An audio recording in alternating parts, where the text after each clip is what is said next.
financial consequences for tens of millions of people, it is important that our constituents know whether or not the people making these decisions are sharing the pain or insulated from the pain. For example, in the case of young people, many SAGE experts say that young people should be working from home.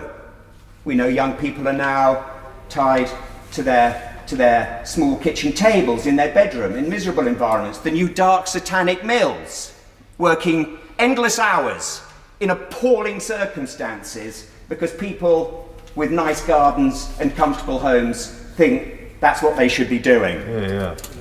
There should also be far greater personal accountability. There should be no more, here is Sir Mark Walport, of SAGE, but here in a personal capacity. Nonsense, he's there because he's a member of SAGE. And we should also have elections to SAGE. So we could see Sir Mark Walport, Professor Susan Mitchell, John Edmonds, regular talking heads in our TV studios, challenged by people with a different perspective. People like Professor Carol Sikora, Professor Paul Dolan, who is an expert on human behaviour and quality of life, Professor Ellen Townsend, who has a huge interest in the welfare of children and adolescents who are now being plagued by anxiety and eating disorders. I give way to my... He's making a great case with which I largely agree, but will he agree with me that experts are only human and we've been, to an extent, asking the impossible of them? They're risk-averse, they don't want to be blamed for a disaster, they'll choose to give advice that's cautious. Would he join me in recommending to the Prime Minister the reforms that I've put forward to have competitive, multidisciplinary expert advice with red team challenge? It's a fantastic and a plausible suggestion. We need a diversity of voices, but of course if we had elections we could get people elected from independent SAGE, and we know what they want: harder lockdowns, tighter lockdowns, and a permanent end to freedoms. Yeah. But Mr. Speaker, there is an alternative. There is an alternative to elections, to financial disclosure. There is an alternative, and that is the Prime Minister could say to members of SAGE, he could say this to them. He could say, here it is. You can either advise me, or you can advise the Today programme, Sky, Channel 4, but you can't do both. You can't do both. You can either be a serious scientist at this moment in time, advising your government, or you can be a media talking head, building a career outside SAGE, but you can't do both. And I think that is a perfectly legitimate thing to do. We would not expect our generals to give a running commentary on a war, undermining politicians. It's just not acceptable. It's just not acceptable, Mr. Speaker. Can you imagine if the clerks of my committee who advise my committee were going out and briefing what they'd like to see my committee do, pushing us into a corner all the time? It wouldn't be tolerable. It wouldn't be tolerated in this place, and it shouldn't be tolerated by Number 10. So here it is: full financial disclosure from SAGE, full elections, or they advise the government, and if they don't want to do that and advise TV studios, they do that, but they don't do both. Graham Stringer. Thank you, Mr. Deputy Speaker, and as ever it's an honour to follow the Honourable Gentleman. What I would say to what he's saying, his interesting point about SAGE, is we could do with full disclosure from the government about all the facts that they have available to them on COVID. This morning at the Science and Technology Committee, we were told that vaccinations have saved 14,000 lives. I have no doubt that that's an accurate figure. But there are many figures that have not been given. And as we said last time we debated this, only one side of the equation is given. Let me ask this question: how many lives have been lost in order to save the capacity in the NHS? And I think when it comes to looking at the untested people, the untreated people from cancer, from heart disease and other diseases, we will find that those figures are of a similar, if not greater magnitude than the people who have died from COVID. We should also have transparency and open declarations of what really happened with the 26,000 deaths in care homes, where untested people were sent to those care homes from hospital. We should have disclosure about all those people who were triaged by age and were not treated, or all those people in care homes who were not allowed into hospitals because they weren't taking people from care homes. There's a great deal more information that we require in order to make a rational decision about whether this lockdown should continue.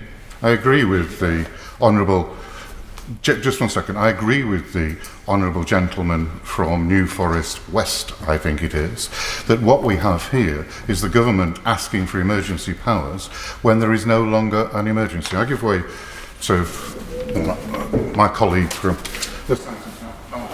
I thank the honourable member opposite for giving way. He was at Science and Technology with me this morning. Does he share my disquiet at the fact that the vaccine effectiveness numbers that Public Health England have published of 96% against hospitalisation for Pfizer with 2 doses and 92% for Oxford AstraZeneca against hospitalisation are much higher than the numbers that have been plugged into the models that Imperial and the London School of Hygiene and Tropical Medicine have used to underpin the data that the government is relying on?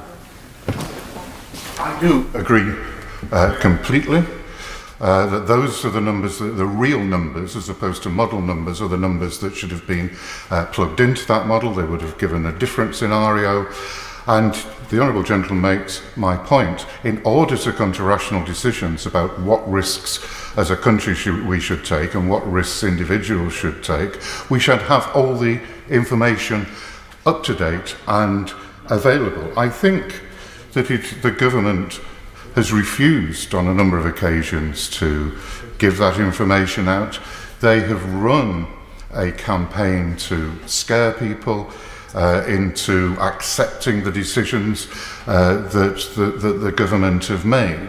And if I can go back to the Honourable Gentleman who's talking about elections for SAGE, at least the behavioural psychologists who advise the government have made a public apology that they say they've undermined their own professional credibility by joining in that campaign of fear. And I wish the government not only would put out more information, but that they would also apologise for frightening people. They shouldn't frighten the electorate, and they certainly shouldn't frighten the people in this chamber for taking people's liberties away. One of the things that has annoyed me most in terms of the last 15 months is when the Prime Minister and the Secretary of State for Health stand up and say, we instruct you, meaning the population, to do various things. There is nothing in the legislation that would give the Secretary of State or the Prime Minister the ability to instruct individuals.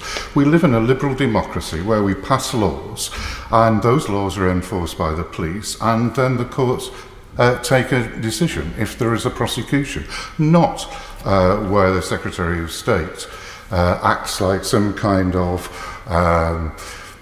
uniformed Minister of the Interior. I will vote against this today. We need a more direct debate on the issue, and we need to, as members of Search For, we need to have a straightforward comparison with real statistics about what risks everybody face. Evans. Mr. Deputy Speaker, for over 800 years, this House has been making decisions on risk, be it sending men and women to war, providing financial support, instigating reform in trades or even laws. And tonight's vote boils down to an assessment of risk. Essentially, there are 3 options. We open on the 21st, we delay, or we close and put more lockdown measures back in. Now, if we accept the premise that we can't get rid of COVID, we can disregard the reintroduction of lockdown rules on the basis that it's too risky to the economy, to non-COVID health and education. And even a tiered approach to deal with regional variation, I don't think would be stomached by the public. So that leaves us with 2 options, open as planned or delayed.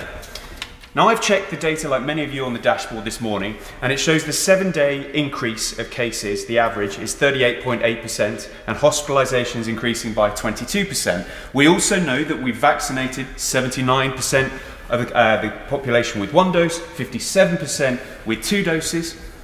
But we also know that no measure is 100% effective, no mask is 100% effective, and no vaccine is 100% effective. But we know if you put those measures all together, you mitigate the risk. And this is all on the backdrop against a Delta variant which is 50 to 70% more contagious than the Alpha variant at Christmas, which in turn itself was 50 to 70% more virulent than the original.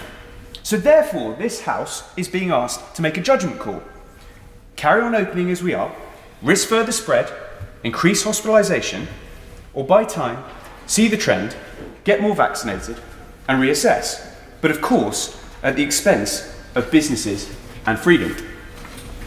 This is another Sophie's choice. But from what I know from my constituents, they won't thank this House for a 4-week delay. But they will not forgive this House if further lockdowns return. And so I will vote to support the motions today. But this still leaves certain sectors as zombie industries, not officially closed but not open because there aren't enough customers. The travel, the events, the weddings industry, the nighttime economy. So I urge the government to consider sector-specific support. Now, some listening might mistake my words for the sound of a risk-averse man, or a doctor who thinks too much about health. But in my day job, my entire career has been spent managing risk, from dealing with people's cholesterol to a headache to working out if it's stress or a brain tumour. But I did that openly and frankly with my patients. And now this is what we need from the government. A debate on what is the acceptable level of COVID risk. There were 1,500 deaths on the UK road and 25,000 deaths or serious injuries last year. We as society accept this risk. We could ban all road travel and stop all deaths, but of course we lose the economic benefits and our freedoms. During the next month, I urge the government to bring forward a debate on the risk this House is prepared to accept regarding COVID. After all, as I said at the start of this speech, the House has been deciding this for 800 years. Why should it change now? Christy Matheson.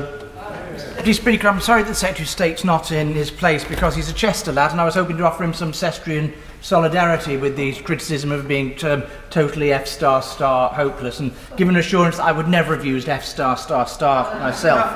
But he needs a bit of support here because he clearly hasn't got very much on the other side. There's the announcement and the process leading up to today has been typical of this government as well as handling chaotic and totally lacking in clarity. One minister says one thing, next the same day, and another minister says something slightly different or even wholly contradictory. The announcements drip out inconsistently in a series of leaks and pre-briefings. And actually people would understand the government's position. I think we've had news this afternoon that we've got the highest number of cases since February. That has just been announced. People would understand the government's position if the government would level with them and be more honest than they are. And the reason the government aren't being honest is because of the serried ranks of the honourable members behind from the Libertarian COVID research group wing that are putting undue pressure, understandably, but ministers need to stand up to it instead and be a lot more open and direct with people. The other thing we need, of course, is a lack of the Prime Minister giving his usual bluff and bluster and bombast, creating false hope, using phrases like my honourable friend for Rhonda talked about, Terminus Day, Freedom Day, building people up when he doesn't know that he can deliver it, and then conveniently forgetting that he said it in the first place. It doesn't help the process. In Cheshire West and Chester, we've gone into enhanced measures. Not quite sure exactly what that means, because it can mean anything that people want it to, again, because of a lack of clarity from the government. They request, they suggest, they advise that people perhaps don't meet indoors. But what it does mean is that because there's no instruction, there is no support for businesses. There's no support for the nighttime economy. There's no support for the visitor economy, which Chester is so important. I was contacted by Jamie Northrup from Alexander's Live in Chester. It's a brilliant venue. It's a small venue. He's been working his socks off just to keep afloat during this pandemic, and in common with everybody else, and honourable members will know this from their constituents, the hospitality sector and pubs have been doing everything that has been asked of them to meet restrictions, to try and keep afloat, and it often hasn't happened. Jamie talked to me about the Music Venue Trust's 6-point plan for support, including extending the moratorium on commercial evictions and cancelling the introduction of business rates from the 1st of July. He points out that there are 3 issues in the 6-point plan that actually are in direct power, direct control of the government to be able to deliver. And I urge ministers to look very carefully at that. It's all well and good asking, advising, cajoling, but there has to be support if we are going to extend, because so many businesses will have put their business planning into place for the relaxation that is not now going to take place, and we need to give the extra support to get over that final hurdle. I thought the honourable member gentleman from Bosworth who just spoke talked about the zombie sectors, those sectors that are alive but aren't quite alive. It was a fantastic phrase that absolutely pins this problem down, and there are other sectors where they will not be able to pick up straight away because of the time lag in terms of the nature of their sectors. Aviation, travel and tourism, aerospace. I chair the aerospace group. There has to be consideration for longer term support for these, because they will not be able to pick up straight away. But one final point. We do not seem to be getting enough actual physical supplies, physical doses of the vaccines in Cheshire West and Chester compared to other areas. Can the Minister look at this, please? Because we don't seem to be able to be getting our fair share. Steve Baker. Speaker, I refer to the declarations I've made relating to the COVID recovery group. No one can deny the brilliance of the government's, the NHS's vaccination programme. By mid-April, the over 50s and the vulnerable had had their first vaccination, and overwhelmingly now they have had their second.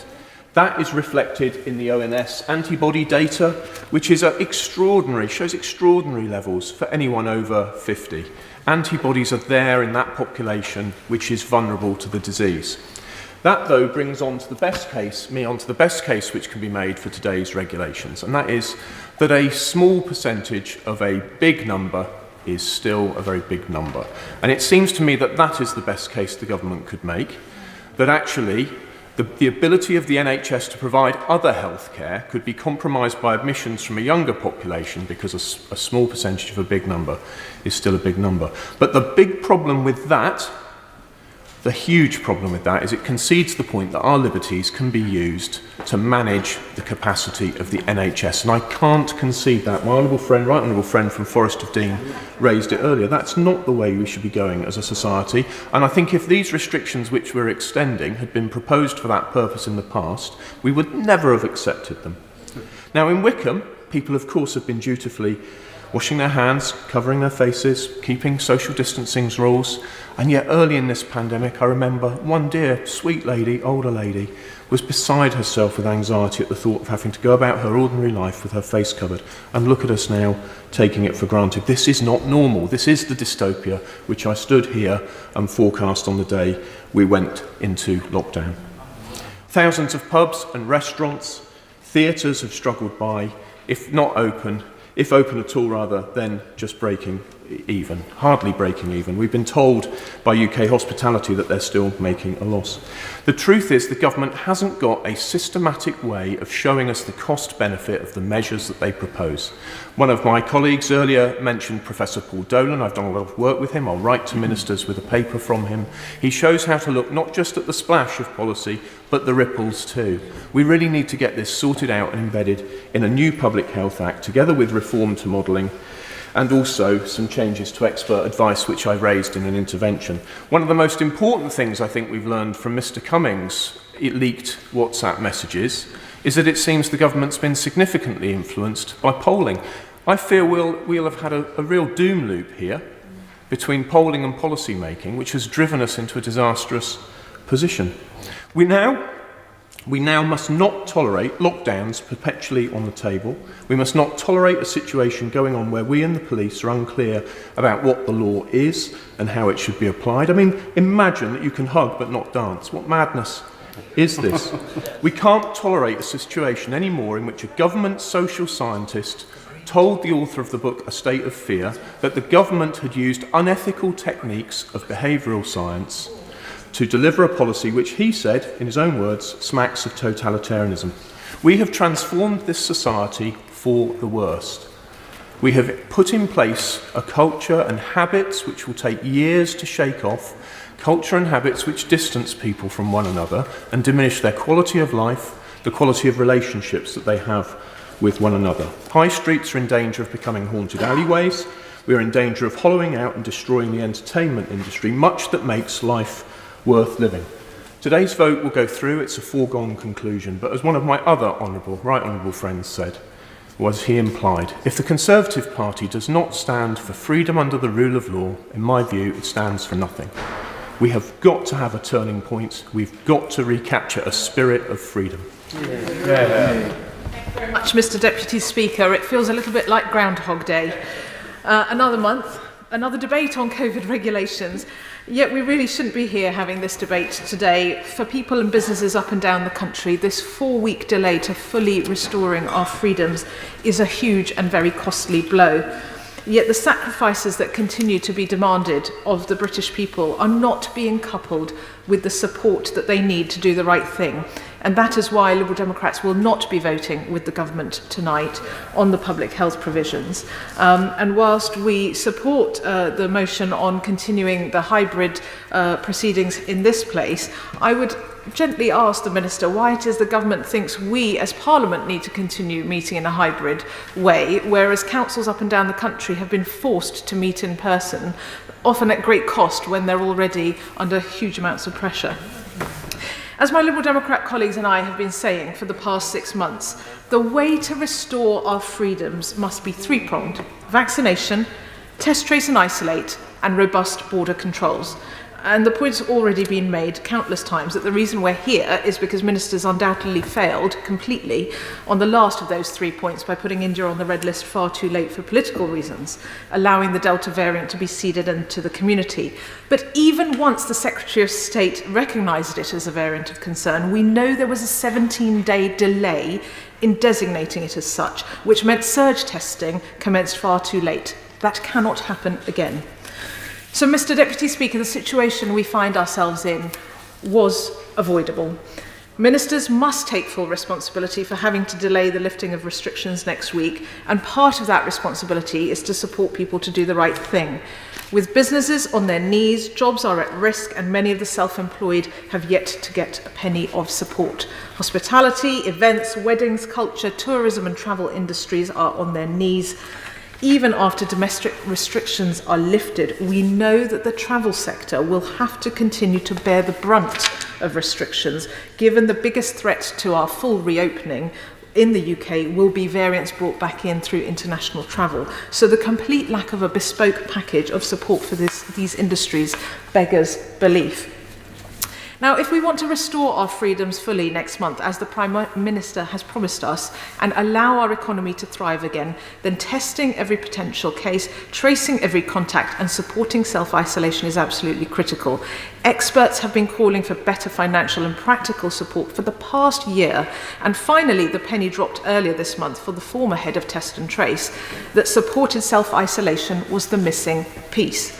Yet still, there has been no comprehensive package announced to pay the people their wages to self-isolate, provide accommodation if necessary, and support those with caring responsibilities. This is the way to break chains of transmission and to stop new outbreaks in their tracks. It's also an awful lot cheaper than blanket restrictions.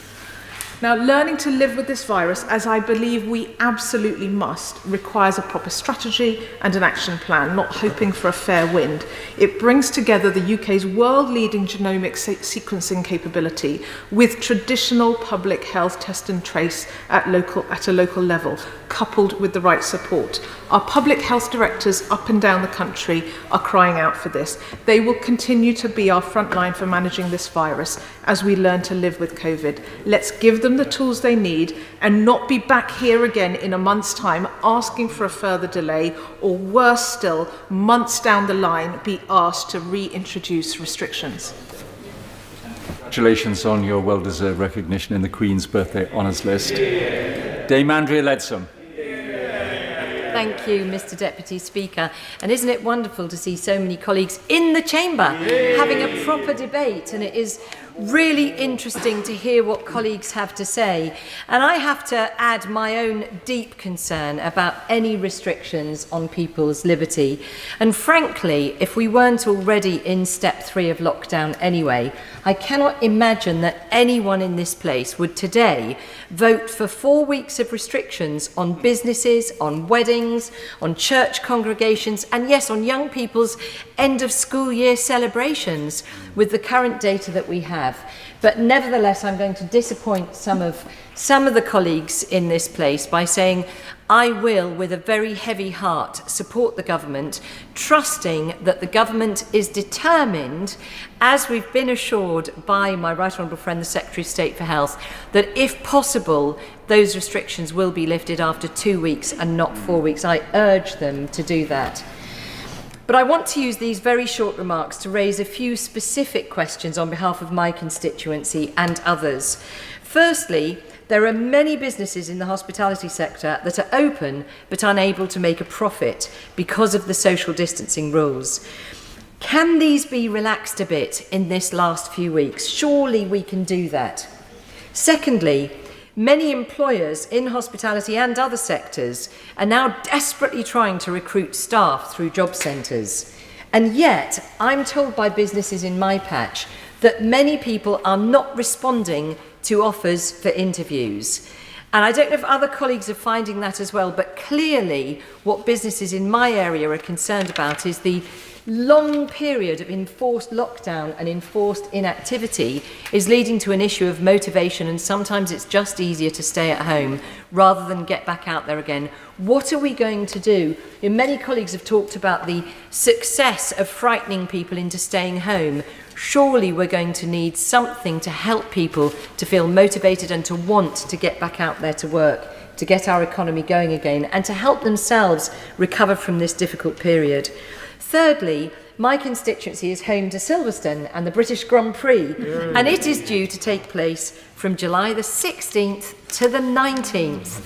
So can my honourable friend assure me that this iconic, world-famous event, surely one of the best of British, can it go ahead with a capacity crowd, albeit subject to COVID testing? Fourth, I was pleased that the government has listened to the many wedding businesses and couples looking to tie the knot and have agreed to let weddings of any size go ahead subject to social distancing. But as colleagues have said, and as my honourable friend will appreciate, for many couples, being able to hug but not dance, you can't have a band, you've got to socially distance, that's not the kind of big day that they wanted for themselves and their families. So can he reconsider this? And finally, my honourable friend will realise that school and university students are now faced for the second year in a row with no end-of-year celebrations, no parents' days, no prize givings. In other words, none of the real rites of passage that mean so much to so many people. Can we look at this again in these last few weeks? It's been such a long haul. And as I've said, I will reluctantly support the government. But I do urge the front bench to show more flexibility during this final few weeks so that some of the joys of summer can light up people's lives once again. Sarah Owen. Thank you, Mr. Deputy Speaker. What a mess. A hopeless border policy, a hopeless promise of Freedom Day, and a hopeless government left ducking for political cover. We may have grown used to it by now, yet another letdown from this hopeless government during this pandemic, which at times has seemed endless. We've been here before with the Prime Minister, and yet it still hurts every time. Mr. Deputy Speaker, businesses in Luton North, which still can't reopen, are left now without any hope. Families still separated after months and months, and young people not being able to do all the fun things that young people should be doing. Just like when government let us down in December, yet again, it's all beginning to look a lot like Christmas. An offer of freedom being dangled in front of people by a gung-ho, hopeless Prime Minister, only for it to be pulled away from us at the last minute when his bumbling and blustering gets the better of him. We'll turn the tide on coronavirus in 3 weeks, he said. It'll all be over by Christmas, he said. June 21st will be our Freedom Day, he said. People in Luton North understand that this delay is necessary to slow the spread of the Delta variant, but it is a bitter, bitter pill to swallow for the couples having to rearrange their wedding plans, the birthday celebrations missed, the people with loved ones abroad who will have to wait even longer to see them. All people wanted all along from the Prime Minister is for him to be upfront and honest about the difficult situation our country's in. At times of crisis, the country's not looking for a funny best mate. They're looking for a leader. But instead, we've got a Prime Minister who is too scared to tell it how it is. And it didn't really have to be this way. On this side of the House, we've been warning about the hopeless situation at our borders for over a year.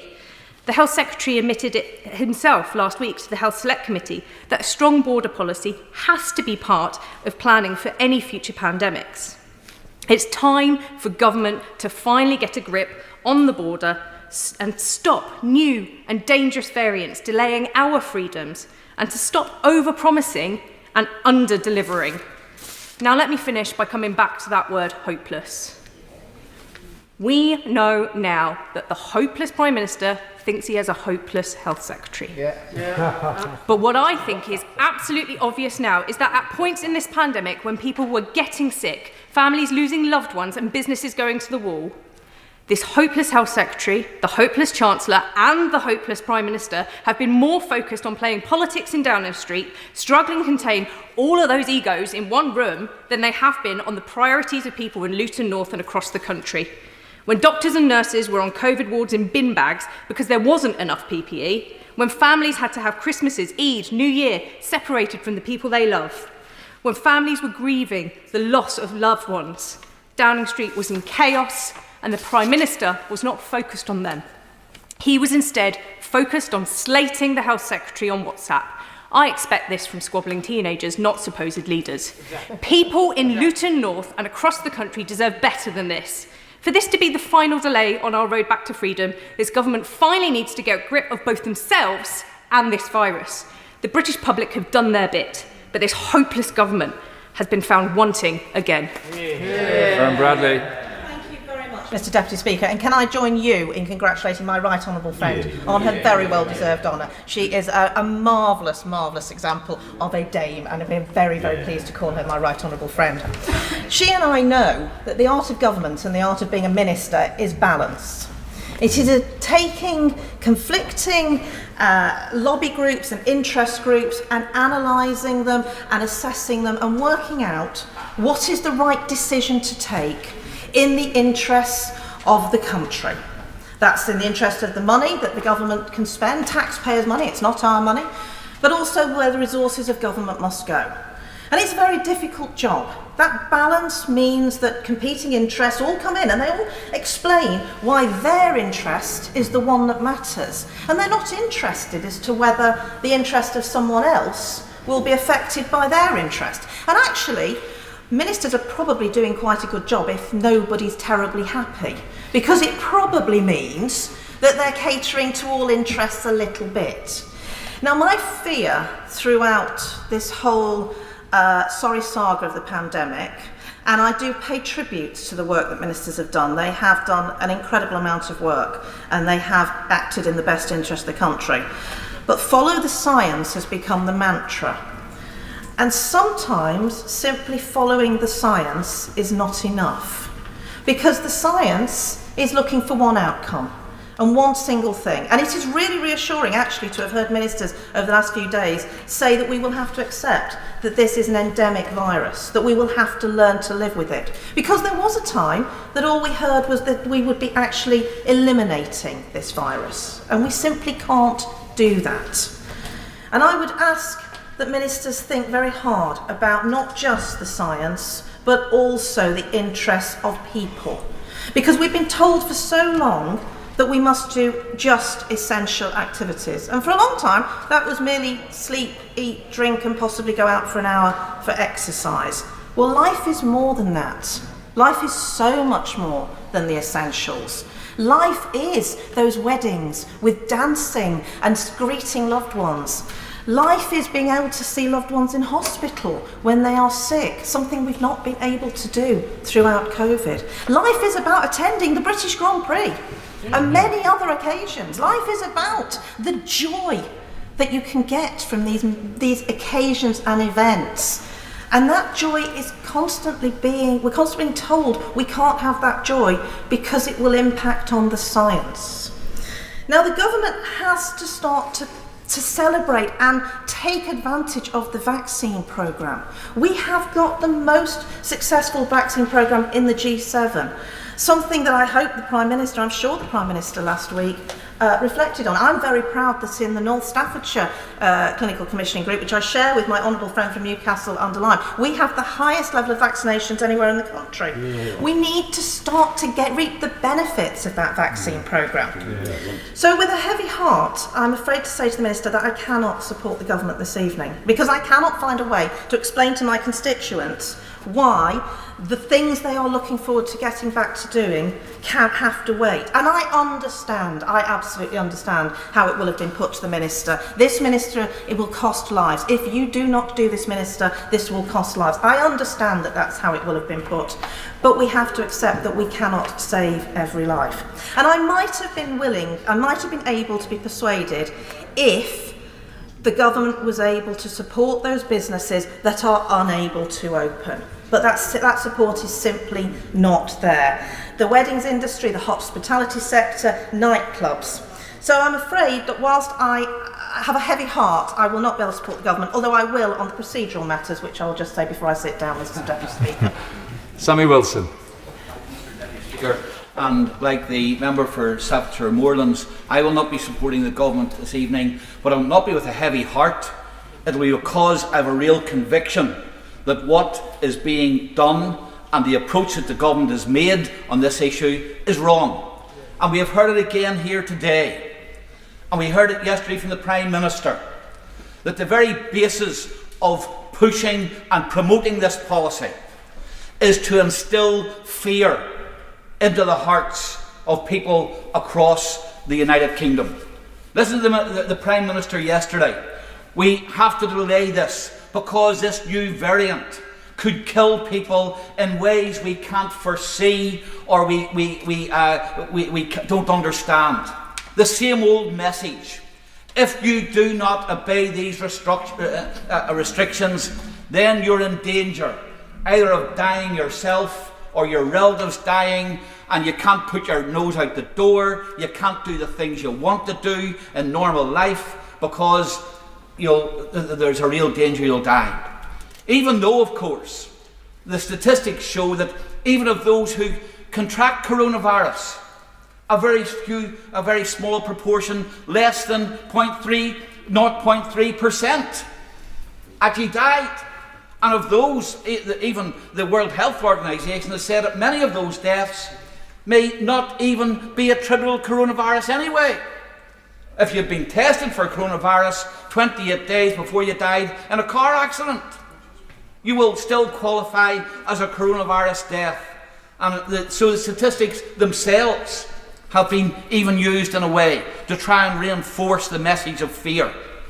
Now, I want to just make 2 points here today, Mr. Deputy Speaker. The first is this, that if we follow the logic of what we heard from the Minister and the Prime Minister over the last 2 days, then we will never get away from the restrictions that we are living with at present.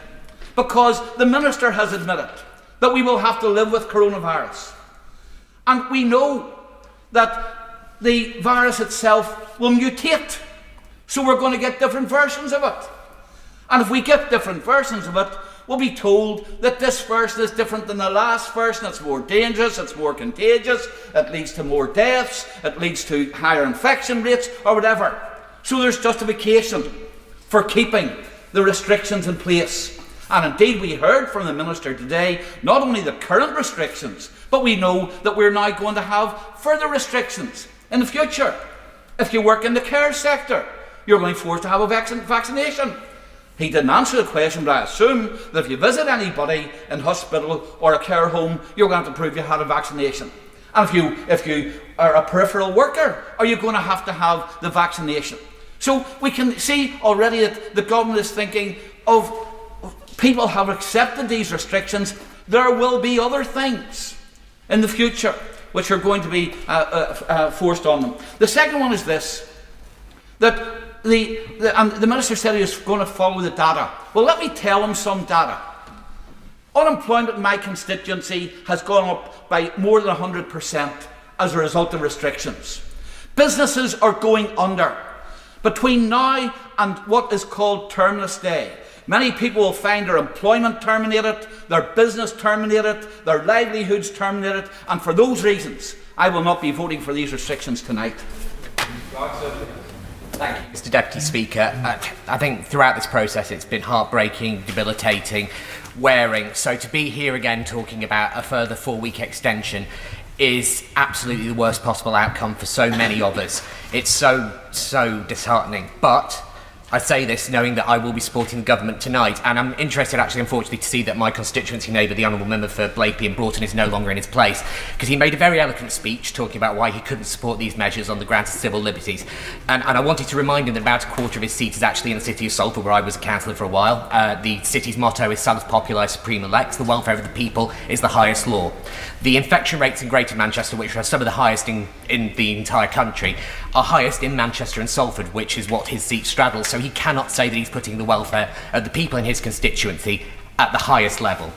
And from there, I just wanted to turn to actually something that was quite elegantly brought up by the Honourable Member for Luton North, where she was talking about wanting to get the politics out of this, and I completely agree with that.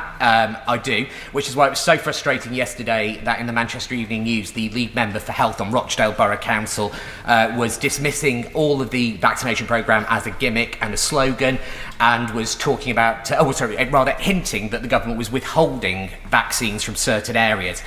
I think anybody with the slightest idea about how logistics works knows that this is rate limited purely by supply. So what I would say to members is we've got 4 weeks to nail this down now. We can't have another extension. We can't keep going through this process, and we are going to have to work together. We're going to have to stop sniping at each other and trying to make little jibes and score a little point here or there. There are people who are depending on us to do the right thing now. Thank you very much. Richard Bergen. Thank you, Mr. Deputy Speaker. And this extension is sadly necessary, so I'll be voting for it tonight. But once again, this government's failures have meant longer restrictions have become necessary, just as there's been more economic harm than should have been necessary, more human suffering than was necessary. Time after time, the government's got it wrong. Think back to last summer. Last summer, we had very low case levels. The experts said it was a chance to crush the virus. But the government did the opposite and cases spiralled out of control. In the autumn, as cases rose again, the government locked down far too late and released far too early, leading to tens of thousands of avoidable deaths. And now, when warned about the risk posed by new variants, the government refused to close the border, all because the Prime Minister wanted to go to India to pose with President Modi. Now, the government claims that only hindsight can spot this pattern, but that's simply not true. The government were warned time and time again. They ignored the warnings. In the words seemingly put into writing by the Prime Minister, it's been effing useless. But it's not funny. It's not a joke. So many people have lost their lives, and it's now necessary to elongate the misery further because of the government's unnecessary failures. Now, the government's now saying that we should, and I quote, live with it. Now, I don't agree. We should be suppressing the virus. That doesn't mean more lockdowns. To tackle this virus, the government should finally put in place the basic public health measures it has refused from day one. Alongside the vaccine, we need decent sick pay for people who need help to isolate. We need to kick out the profiteers from test and trace. We need to invest properly in local health teams to do effective tracing. The failure to sort out these public health measures has led to over 100,000 needless deaths, and it's prolonged economic suffering, and it's prolonged the curtailment of our lives. And if we don't suppress it now through test, trace, isolate and support, it risks hundreds of thousands more cases, many thousands more hospitalisations, with huge pressure on our National Health Service. Many more will suffer from long COVID. Already 400,000 are. It creates conditions for new variants, perhaps even those invulnerable to the vaccine. So I call on the government today to finally sort out sick pay at real living wage levels. Government ministers claim, I think it's very interesting, that the reason they refuse to properly financially support people to isolate when they have COVID is that they believe that people would abuse the system. It's no wonder, given how they behave, that they think so little of other people. Just because the Tory party is gaming the system to help their super-rich donors with these COVID contracts, it doesn't mean that working people should stoop to their level, and working people wouldn't stoop to their level. This government's failure to support people with COVID is a moral outrage, and it's creating a public health crisis, a public health crisis of which this government should be ashamed. I'm voting for the extension tonight because it's necessary, but without government failure, it wouldn't have needed to happen. Thank you, Mr. Speaker. I'm afraid that the former Speaker is going to be very disappointed, because we are going to have to live with COVID, like we have to learn to live with every other infectious disease that exists in the world. Yes, we try to suppress it. Yes, we try to deal with it, but we're going to have to learn to live with it. Viruses, you may be surprised to know, have been around 400 million years, a lot longer than us. Guess which one's winning the Darwinian race? Now, when we do have to make decisions, I think one thing is very clear, that up to this point, the aims of the medical profession and the government's advisors and the aims of the government have been broadly similar. But they're going to have to diverge at some point, because the medical profession will always want to see the rate of infection brought down to the smallest level possible at whatever cost. But the government has different considerations. The government needs to ensure that the rest of the health service is able to operate properly, that the economy is moving, and that the social and well-being of the population is looked after. That is why the aims are different. And while I'm at it, I have to say, Mr. Deputy Speaker, on a private note, I am sick to death of the government's so-called advisors coming on TV and giving their individual views rather than giving advice to the government on a confidential basis. If they want to be stars of Sky News, let them leave Sage and let them carve their own path. Now, on what basis will we decide when we have this divergence? Now, the first thing to say is that the variant is not going to be a reason for keeping lockdown, because the variant may be more transmissible, but that's irrelevant if it's not causing more hospitalisations or more deaths. And we already heard from Public Health England that the two vaccines, the Pfizer and AstraZeneca, can cope as well with the new variant, the Indian variant, as they can with the Kent variant. So we don't need to hear about the variant argument, because I don't think it holds water. What matters is who is being hospitalised and where. Are the hospitalisations a result of young people who've not yet had the vaccine, who may be at risk because of the increased transmissibility of the new variant? Or is it people, as we've seen in some parts of the country, who have been offered the vaccine but for one reason or another chosen not to get it? What we cannot have is the country being held to ransom by any groups who have been offered a vaccine but have chosen not to take it. That is utterly unacceptable. Now, it seems to me that the essence of the government's case is this, and if my honourable friend wants to intervene to confirm it, it's this, that the government strategy was based on a single vaccine strategy in the belief that if enough people got it, the efficacy was high enough that we could unlock at that point. But it seems to me that the evidence that was published by Public Health yesterday, Public Health England yesterday, that the Pfizer vaccine was 94% effective against hospitalisation after one dose, but AstraZeneca is only 71% after one dose and takes the second dose to get up to 92%. And it seems to me what the government are telling us, and I wish they would be clear about this, is that what they need is a little more time to get the people, especially with the AstraZeneca, to the second dose, to get the level of protection against hospitalisation that we have against Pfizer. If the government presented their case in this way, it would be an awful lot easier for the rest of us to give the government our support, because it would be a clear rationale for it. And the other thing I will say is this: we need to have a clear assurance that this 2-week review point is not a ploy to buy support in the House of Commons, but is a genuine review of the data, where we will see within a couple of weeks whether this hospitalisation rate is increasing or not. And if the government gives us a clear assurance that this 2-week is a real review and that we can achieve the full relief of the lockdown at that point, then Minister might be able to buy a little support from his own benches this evening. Video link. Time since I've said that. Neil Hanvey. Thank you, Mr. Deputy Speaker. Well, it feels like we've entered yet another episode of Hancock's Half Hour, but unfortunately, it's laughable for all the wrong reasons. The first motion on the debate today indirectly is relevant to Scotland and my Kirkcaldy Cowdenbeath constituency. And without independence, Scotland will continue to suffer the consequences of UK government's hapless leadership on COVID. Travel agencies in my constituency have another month of pouring money down the drain and another month with no tangible support from government. That first motion is England only, so ALBA members will abstain on that principle.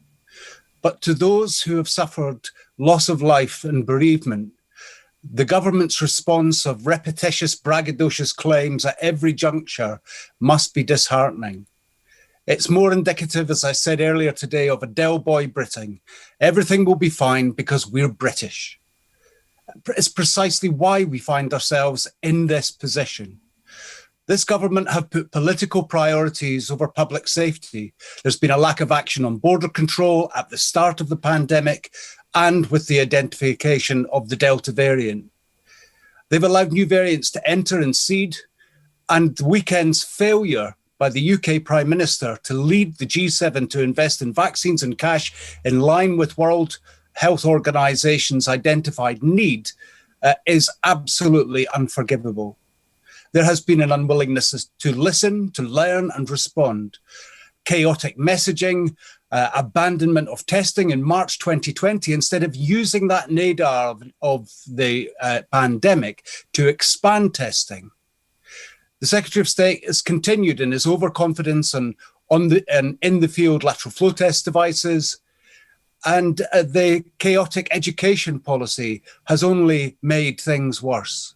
There are continued huge gaps in support, driving poverty and disadvantage in the face of repeated warnings. And these are not just my concerns. Many have been raised in the prestigious British Medical Journal. Not every misstep can be mitigated by the effective work of Kate Bingham's Vaccines Task Force. Recently, the Secretary of State supported my calls for surveillance across a range of indicators to beat the virus. But vaccines are not foolproof. The G7 chair opportunity was an unforgivable moral failure.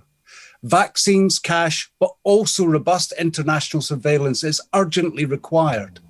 The government's growing propensity to ignore scrutiny of Parliament is absolutely staggering. And now the Honourable Member, Right Honourable Member for North Somerset, derides scrutiny of experts in the media. It's been never clearer than with their vote-dodging reduction in overseas aid, and that will not be forgiven. This is a global and dynamic challenge. The complete inadequate response from the G7 summit risks the development of ever more virulent variants. In light of that failure in leadership from the Prime Minister, can we get straight answers? Probably not.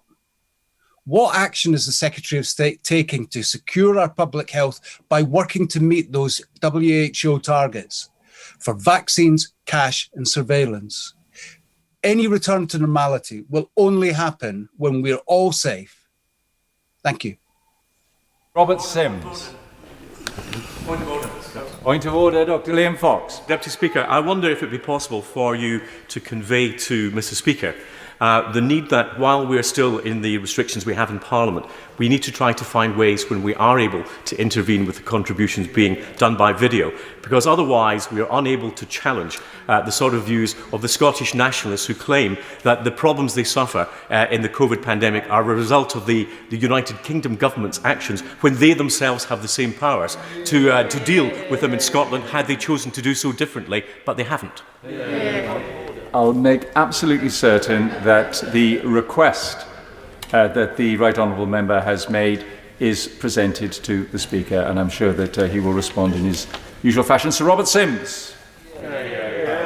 The pandemic has been a massive challenge to the British government, and I happen to think that the Prime Minister and the senior ministers, given the uncertainties that they faced, have done a pretty good job. And they certainly, in terms of the vaccination programme, have proved to the world that Britain can go alone and can do a lot to safeguard its population when it uses its science and its ability to get things done. But I do still have the view, and when the roadmap was unveiled, I thought to myself, well, at least that stops me voting against the government again, until we get to the point when the government have delayed the opening up. I do think this is a matter of balance and a matter of judgment. My view is that most of the senior ministers who took this decision need a damn good holiday. Because if you actually look at the data, if you look at what's happening in the country, the restrictions are totally out of kilter with the sense of the problem. Let me take the southwest of England. There's 5.6 million people in the southwest of England. Sorry, could you face, it's because your voice isn't being picked up by the microphone and Hansard can't hear you. 5.6 million people in the southwest of England. There are 23 people in hospital. There are 2 in ICU. In Dorset, where there's nearly 1 million people, we have 1 person in hospital. And yet, hundreds of couples that want to get married, businesses that want to be viable, people that want to get their lives back in order. I just think the balance is wrong. And we have most of the population now insulated with vaccination. We may not totally break the link between people going into hospital, but there's over 100,000 beds in the NHS. 1% are taken by COVID patients. Now, it might go up to 2%. We've already got experts on TV saying, well, in order for the NHS to catch up, we may well have to keep restrictions for longer. I just think this is unacceptable to the British people. I'm perfectly willing as a Conservative to accept restrictions when hundreds and thousands of people are dying and we're dealing with a virus that we don't understand. But we have sort of got to the point where we've won the battle. And there will be variants, there will be challenges, but I think we have to get on with normal life. And I think the points made by my right honourable friend, the member for North Somerset, are perfectly right. If it's simply because we need to get second doses in, if that had been explained, I think we might be a little bit more relaxed. But we're already hearing today, if you look at the explanatory notes, that actually it's a review of data in 2 weeks or in 4 weeks, not necessarily a release date. We need to get people's freedoms back. We can't save everybody, but what we've done is save thousands and thousands of lives. Now we need to safeguard employment, safeguard businesses, safeguard people's personal relationships. And as I started off by saying, I think the government have done a pretty good job. The vaccine programme is outstanding. We now have to take the dividend from that to get people back to normal life. When they queued up with their enthusiasm to get that jab in their arm, they thought that meant things would come back to normal. They did not expect that they would be within further restrictions going on and on and on. So I think the June the 21st, we should have lifted all restrictions. I hope and I pray that the government in 2 weeks' time look at the data again and set people free. Venom Mishra. Thank you, Mr. Deputy Speaker. Like many members who represent some of the highest infected areas during this pandemic, my own constituency of Stockport has been in a lockdown of some form for more than a year, along with the vast majority of Greater Manchester. While the people of Stockport have worked tirelessly to keep our community safe, they have repeatedly been let down by this government. As a result, thousands of workers risk losing their jobs as businesses struggle to survive with insufficient financial support packages and an endless cycle of lockdowns and restrictions that has pushed our high streets to breaking point. I would also like to hear the Minister tell this House today why, 15 months into this pandemic, this government has failed to take any meaningful action to help businesses, schools and leisure facilities improve ventilation when we have long known that this is an airborne virus. He will no doubt tell me that the Treasury has spent billions on furlough payments and support schemes, but businesses know the reality, namely that measures such as furlough payments are little more than a drop in the ocean when it comes to their bottom line and ability to plan long-term to survive this pandemic. Far more needs to be done if we are to avoid our economy nosediving and millions across the UK ending up unemployed. As we've heard today, the government has also repeatedly failed my constituents and millions of others around the country on the issue of healthcare. Indeed, we've already heard today what the Prime Minister really thinks of the Health Secretary, and perhaps it will be the only time in this House that I admit to agreeing with him. Mr. Deputy Speaker, we are witnessing a crisis in our healthcare system, and the government cannot simply blame the pandemic.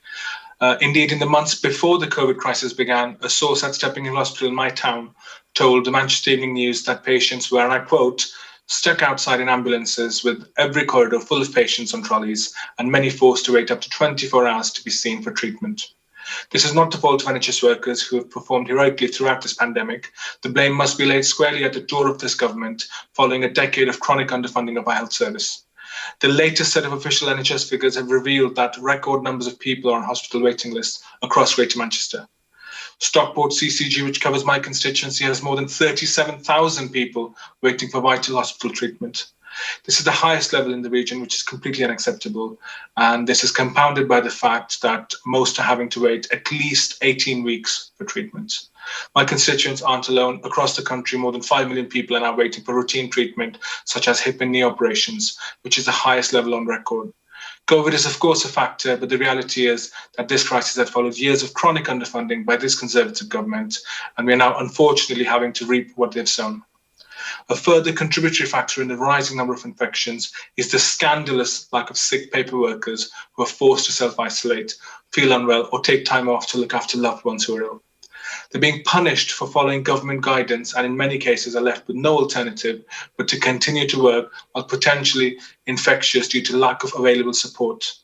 A Unison Northwest survey recently revealed that 80% of care workers will continue to receive just £95 per week statutory sick pay if they are ill or following the government's advice to self-isolate or shield themselves or loved ones. The right thing to do would be to give them full pay. So I asked the Minister, does he accept that his government's failure to introduce proper financial support for people to self-isolate and proper sick pay has contributed to our failure to keep on top of the Delta variant and has led to delay in lifting lockdown restrictions we were expecting today?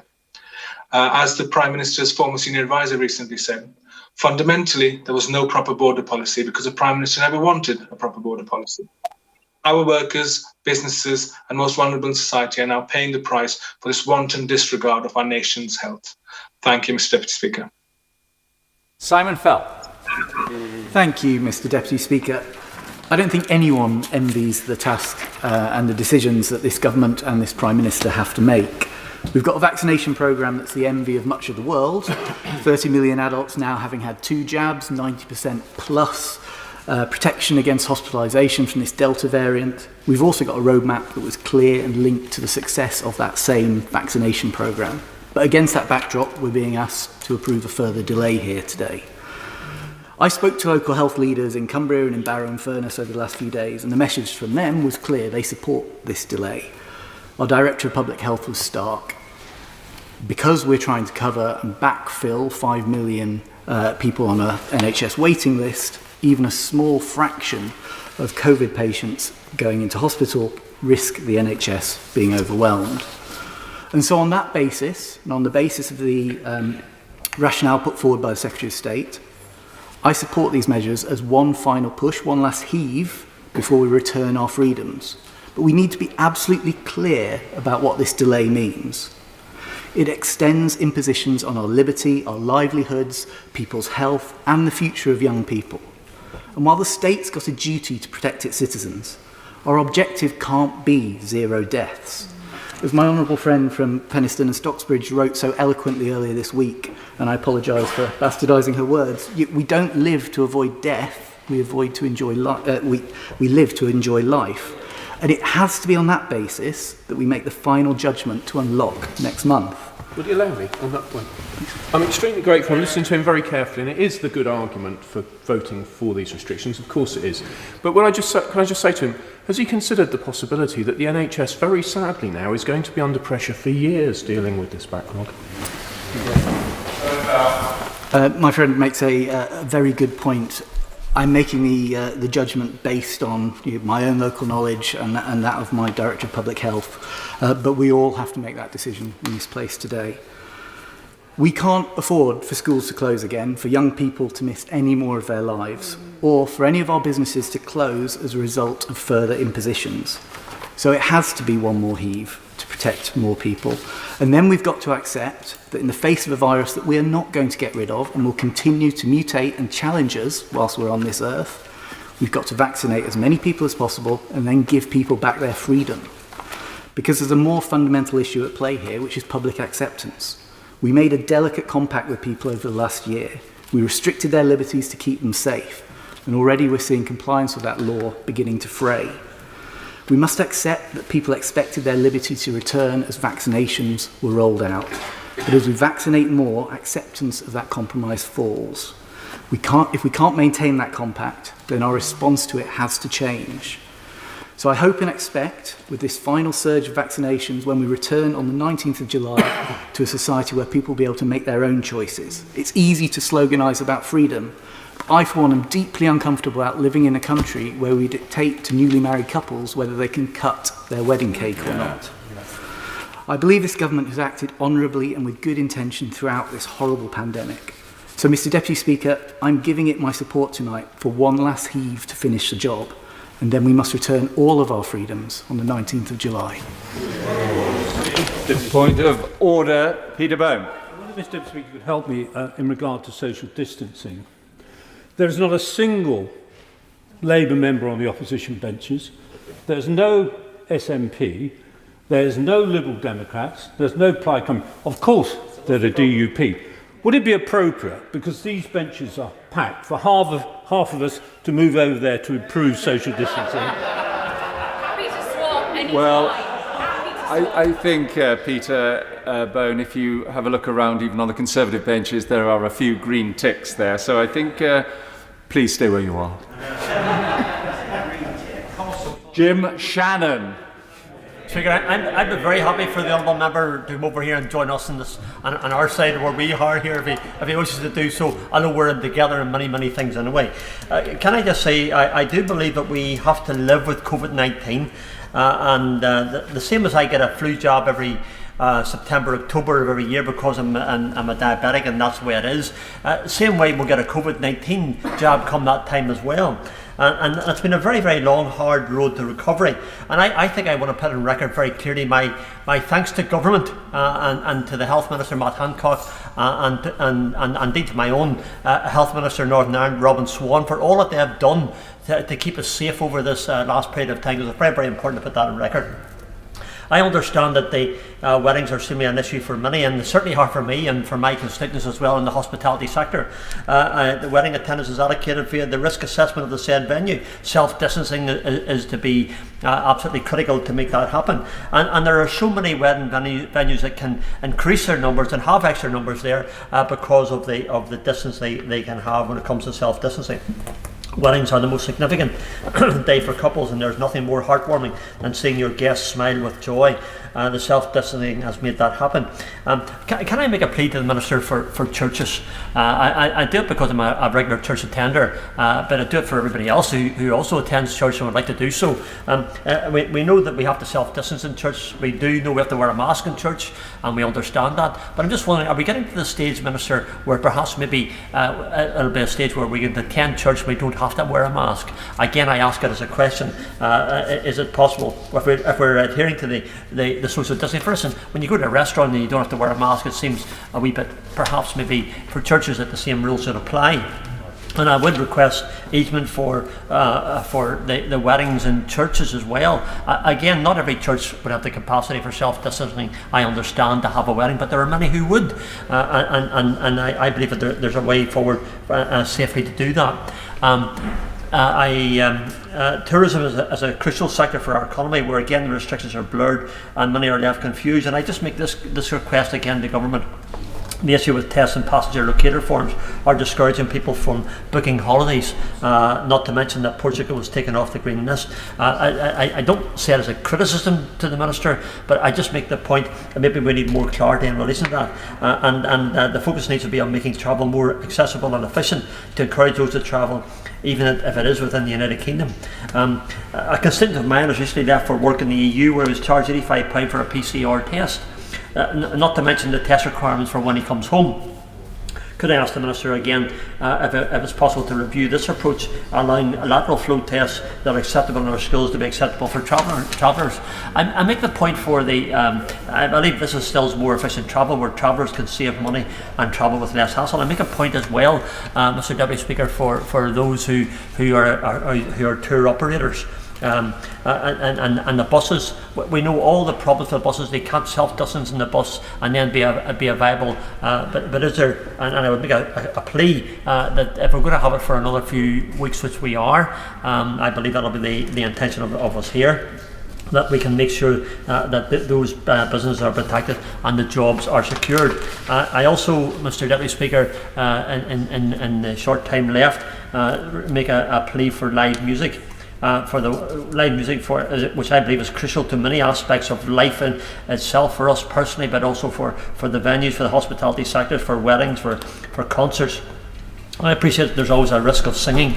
I know when I sing, Mr Deputy Speaker, or Madam Deputy Speaker, the rain usually comes on. I think the Bible says about sing, make a joyful noise. Well, I make the joyful noise. It's never melodious, but it's always joyful. It's always loud as well. I would love to be able to sing in church again. It hasn't happened. It's not likely to happen in the near future. But I understand for those who are involved in live music, that there's a real need to have that. So over the next 4 weeks, I just make the plea for businesses to ensure, as we move forward and move forward together, that we can ensure that those businesses can be protected and that they can ensure that they have the support that is needed through the furlough. I understand the vaccine rollout is a part of any moving forward, and I support that, and I welcome younger people getting their vaccine. And to me, this signal's been able to move forward safely, and this is what we need to do. So I fully support and fully appreciate the Prime Minister and Government are being careful and cautious. To use a saying that we use in Northern Ireland often,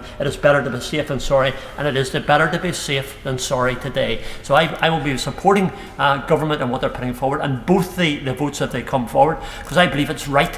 I believe that we can do it for another 4 weeks, you know something, and we get to the end of that, and the vaccine there's more people in vaccine, and confidence will be restored. And if the confidence is restored, then I believe we must all be in a better place. I know that's not the opinion of some, but it's certainly my opinion and the opinion of some others in my party as well. So I want to ensure that government support it, and I'll be supporting it tonight as well. Thank you. I want to discuss two sides of the science, both science as the liberator and science as the captor.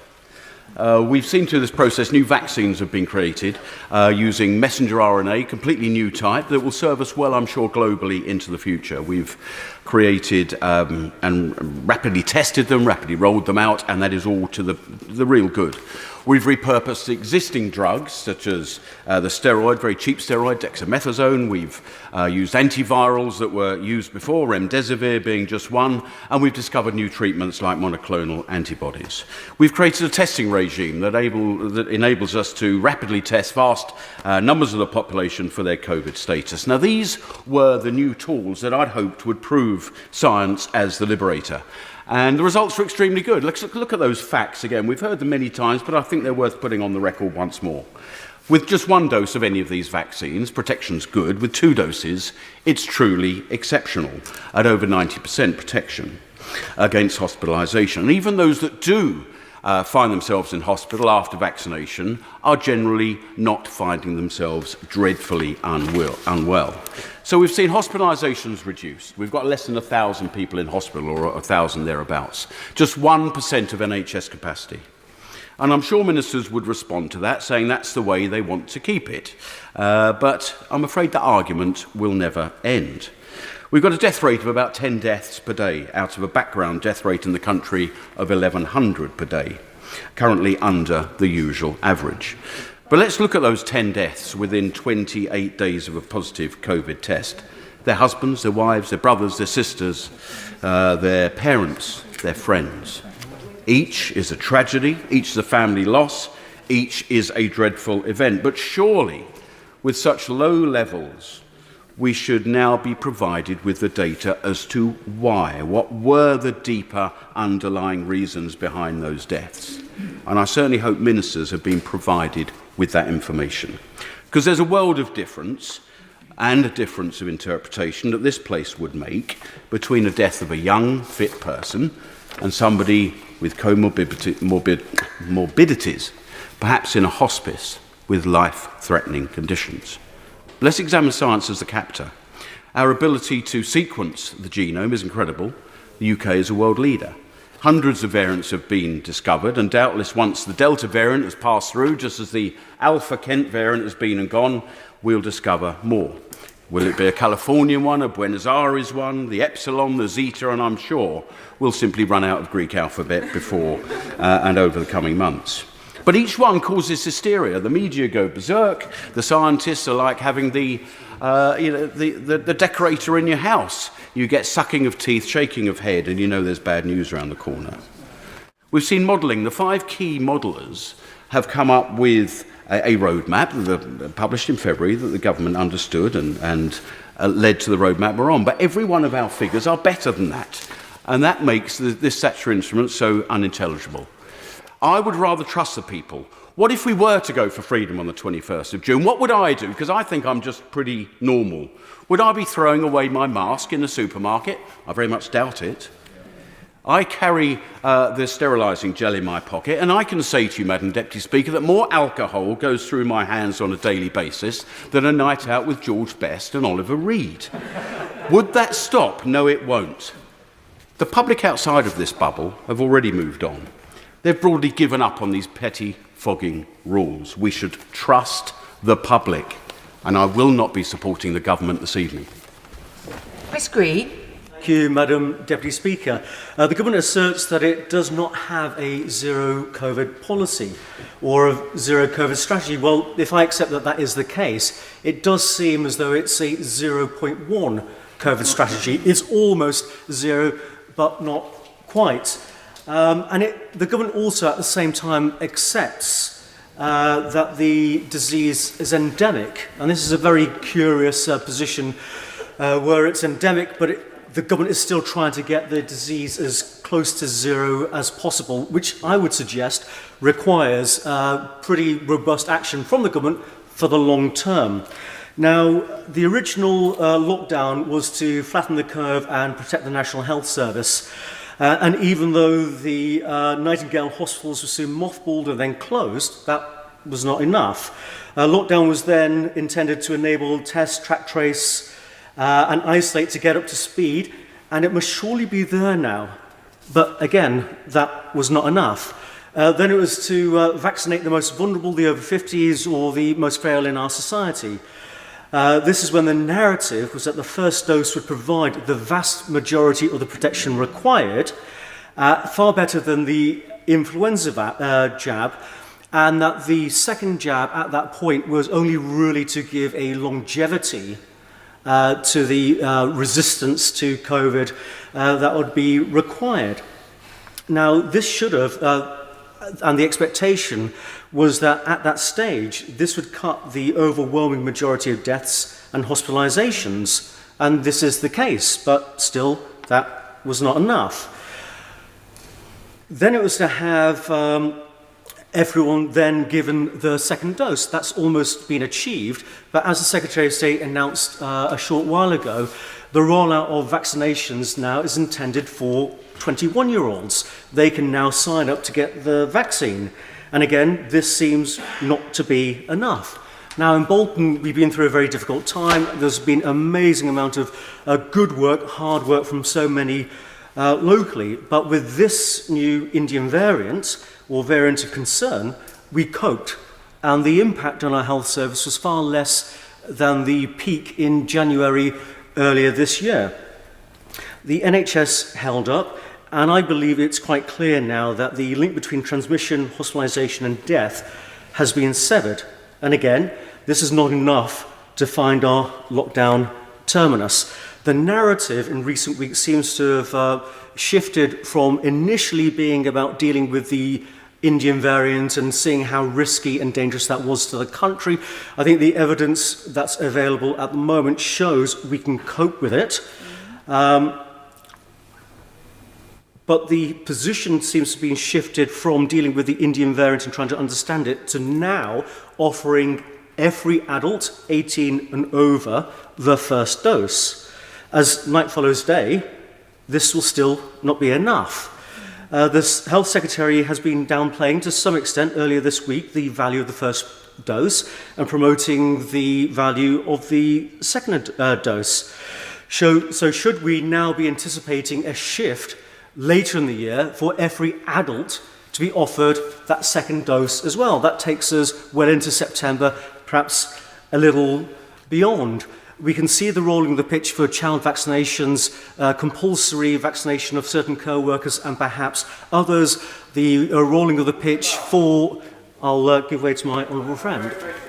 Honourable friend and neighbour in Greater Manchester. Could he reflect briefly for the House on his experience in Bolton and the declining case rates?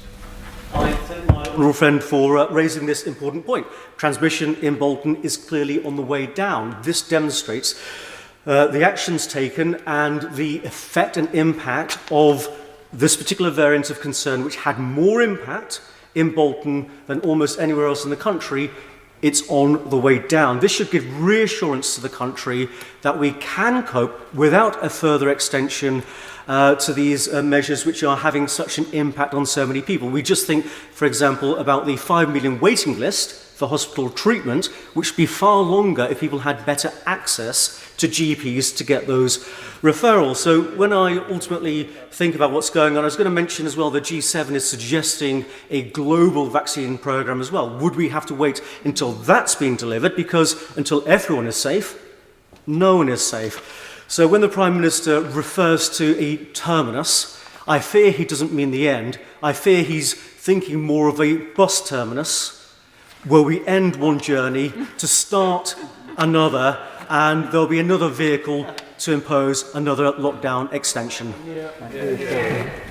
Thank you, Madam Deputy Speaker. And when I have confronted these votes over the last 9 months, I have done my best to look at the entire health needs and the entire health case of all of the nation, not just those that unfortunately have been struck down with COVID. So last year, when it came to the 10 p.m. curfew, I looked at that and felt it didn't make sense from a health perspective to see everyone leaving the pub at the same time, and so I voted against that. But when it came to the decisions towards the end of last year and into January, I could see the hospitalisation cases, I could see the need to get the vaccine rolled out, and so I supported the government. So where are we now? Well, let's look at the hospitalisation cases. We were at a level of 35,000 COVID inpatients, clearly the NHS struggling to cope. When the academics at Imperial College modelled what Freedom Day, being the 5th of July as they modelled it, would look like in terms of hospital numbers, they came up with a figure of 7,000. Warwick University came up with 1,750. The figures of COVID inpatients are currently under 1,000, so better than expected. In the combined county of Sussex, with 1.6 million residents, there are 6 COVID inpatients. In my own county of East Sussex, there are 2 from those 6. And interestingly, they didn't present with COVID. They didn't get admitted because of COVID. They just got tested whilst they were being admitted and were found to have COVID and are included in the numbers. So the hospitalisation numbers are looking much better. The NHS now has the resilience. But what is striking to me, Madam Deputy Speaker, are the numbers of people who are waiting to have their lives enhanced by elective treatment. 5 million people in England alone are waiting for surgery. Over 400,000 of those have been waiting over a year. Prior to COVID, that figure was 1,600. So that demonstrates what restrictions do to the wider health impact on people. Those people deserve a life too. They deserve to be looked after. There shouldn't be an apartheid system when it comes to our health service. And what about the vaccine? What a great success. We should be basking in the vaccine dividend that this government has delivered. In my constituency, actually in East Sussex as a whole, of the cohorts 1 to 9, which we know are 99% of the mortality, we have 85% double dosed. And we know that that vaccine is effective against all known strains. So we are there. But the difficulty is that we are not willing to confront the concept of living with COVID. Ministers say that we have to live with COVID, and yet we're given another month on top. And the arguments the ministers use as to why we need that extra month will still be there in a month's time. And at that point, we're going to have to decide where we are going to jump. And I spoke to one of the very senior NHS leads who has university-age children, and he said to me, and I wrote it down, too many of us making decisions have forgotten what it feels like to be a 20-year-old or how miserable it is to be a 20-year-old right now. Those lives of young people that have made great sacrifices to help the cohort 1 to 9 that I talked about, they have made those sacrifices. They need to see a return. They need to see the return this summer. And whilst ministers may say there are just a few restrictions remaining, we will not start tackling the backlog in NHS waiting times on elective surgery. We will not start tackling the mental health crisis, and particularly in young people, is being suffered with such great detriment. We need to tell the country that we've turned the corner, thanks to them, thanks to this vaccine dividend, and we're now ready to accept the risk and move on. It's about everyone's lives, not just certain lives. Thank you, Madam Deputy Speaker. And it's a great pleasure to follow my honourable friend from Bexhill and Battle. And like him, I have followed the journey of sometimes voting with the government on these restrictions and sometimes voting against. It's unusual, Madam Deputy Speaker, to be able to say you agree with the previous speaker, because the previous speaker is nearly always from the opposition benches. But of the 51 speakers today, Madam Deputy Speaker, in this debate, only 5 are Labour backbenchers. Outrageous. And this, Madam Deputy Speaker, is one of the most important debates. It is about the freedom and liberty of the British people. Now, of course. Does he not find it rather odd that not only is there an absence of members from the opposition, but in fact these restrictions, and the government is only comfortable getting these restrictions through because they have the support, the comfortable support of the Labour Party, and yet most of the speakers from the Labour Party who have spoken here today have condemned the government for its actions. Madam Deputy, I couldn't agree more with my honourable friend from across the aisle. And he, of course, has been here for the whole debate. But this is about the liberty of the British people. We're taking away what is our right. So, for instance, I'm due to go to a wedding, but I can't have a group of friends round my house beforehand because there'd be too many. When I get to church, I can't sing. Well, I can't sing anyway, but I'm not allowed to sing. Then I can't dance at the wedding. You can't dance either. And I can't dance either. But more importantly, as the evening drags out, I can't then go to a nightclub to boogie the night away in celebration. And then the following day, I can't go for a park run to run all these problems off. So I might need to call a doctor, but I can't go and see a doctor because he won't do face-to-face appointments. It is withdrawing our very liberty. Now, I'm a great fan as a Prime Minister, and I think most on these benches are. He came to lead the Conservative Party at the end of the Bercow Parliament, when Parliament was in chaos. He took us through a general election. He won a mandate. He delivered Brexit. He dealt with the awful COVID pandemic. He led the world with the vaccine programme.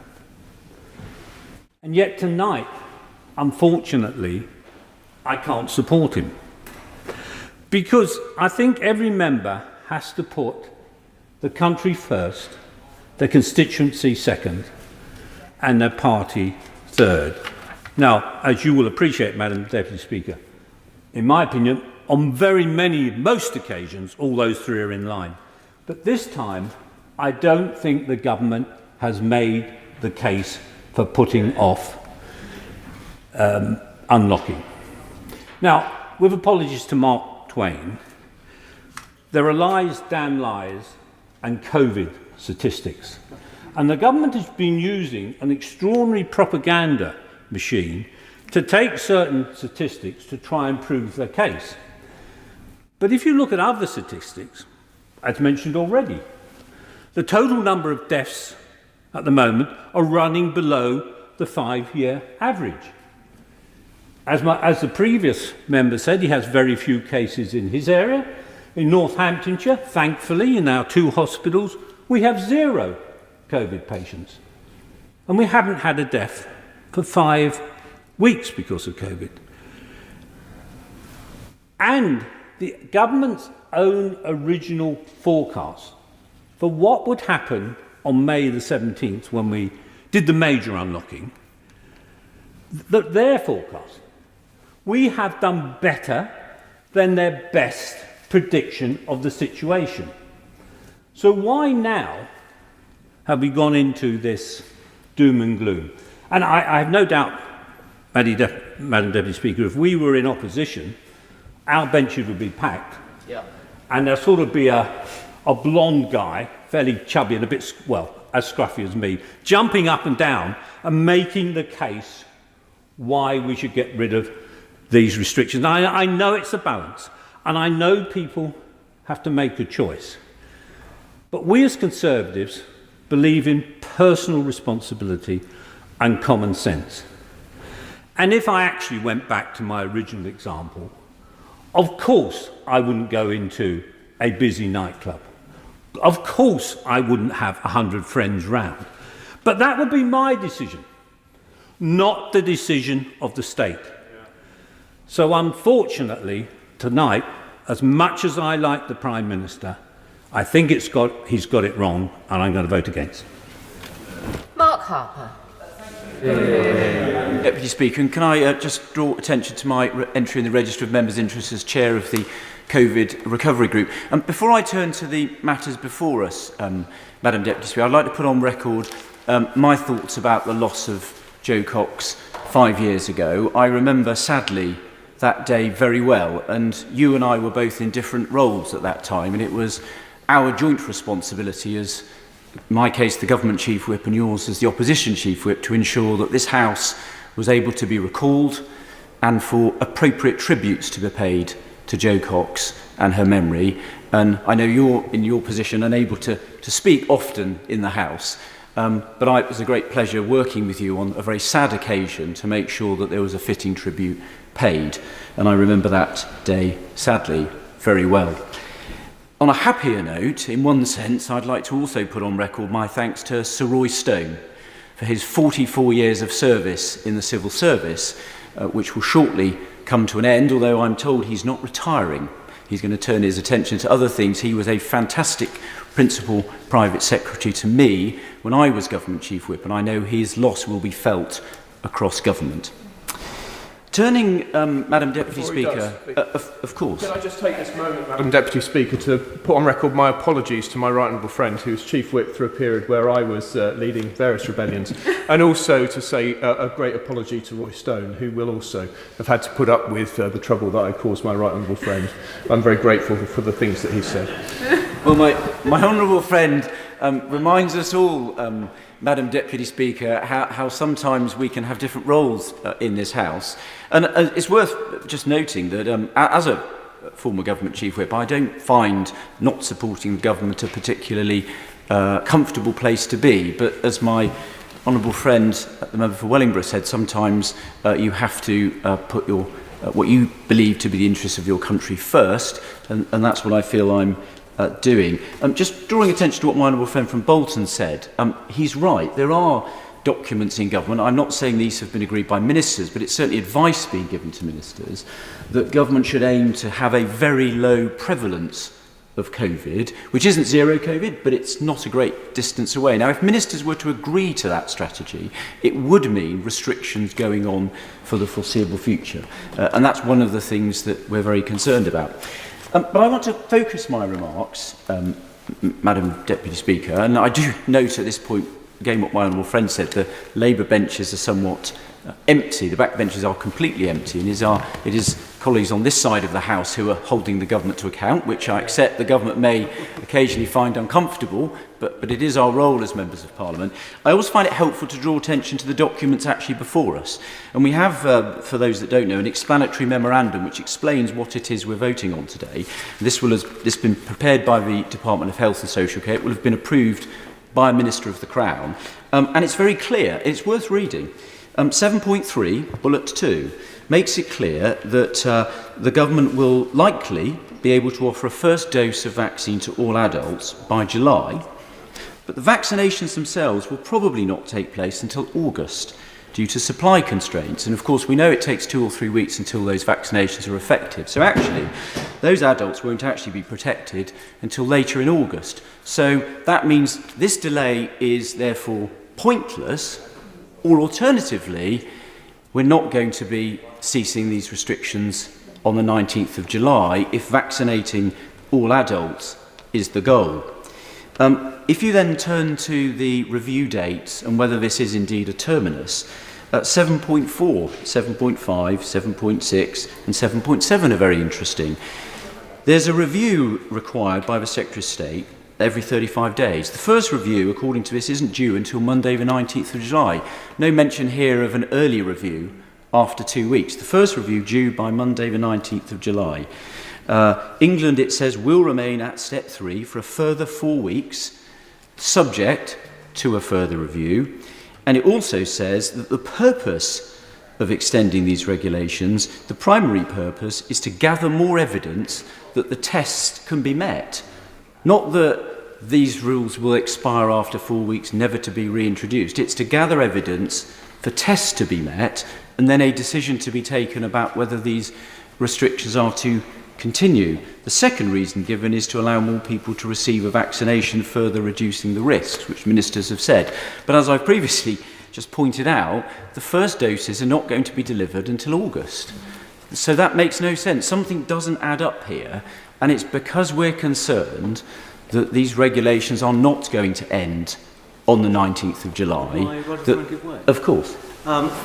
I'd like to thank my Roger friend for giving way. Would he, in the context of timetables and how things are going to pan out in the near future, now it's the government's intention to ensure the vaccination of a very large number of co-workers, which this is going to take legislation, presumably. It's going to take a period of time for them to have the vaccination, perhaps a second vaccination, and to deal with all the other problems.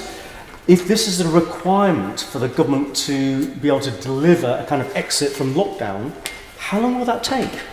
Well, I think my honourable friend makes a very good point, and it's part of the reason why we're concerned.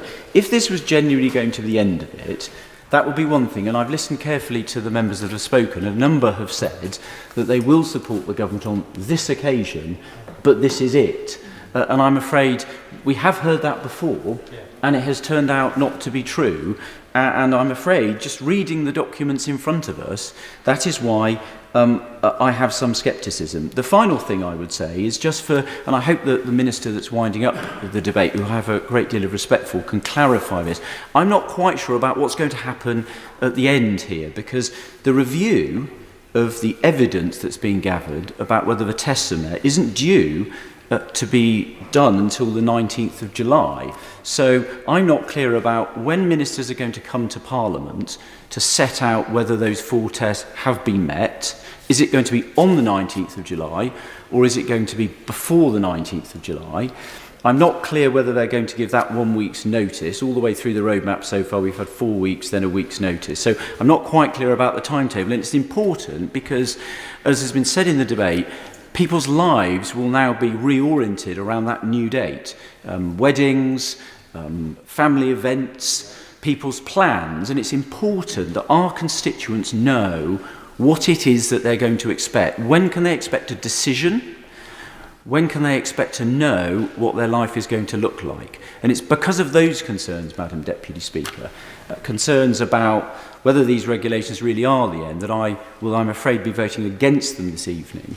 And my final point is the motion about proceedings in this House. It is my strong view that Parliament, whilst it's been welcome that we've been able to have Parliament meet through a pandemic, and thanks should go to all of the parliamentary staff that have made that possible, it is, I think, indisputable that this Parliament in its current form is not as effective in holding the government to account and enabling us to do our job as Parliament should be.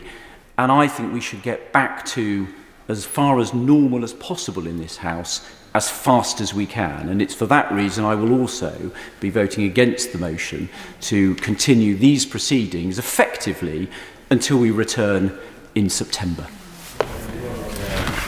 First of all, I would like to thank the Right Honourable Gentleman for his kind words about how closely we worked together after the tragic murder of Joe Cox.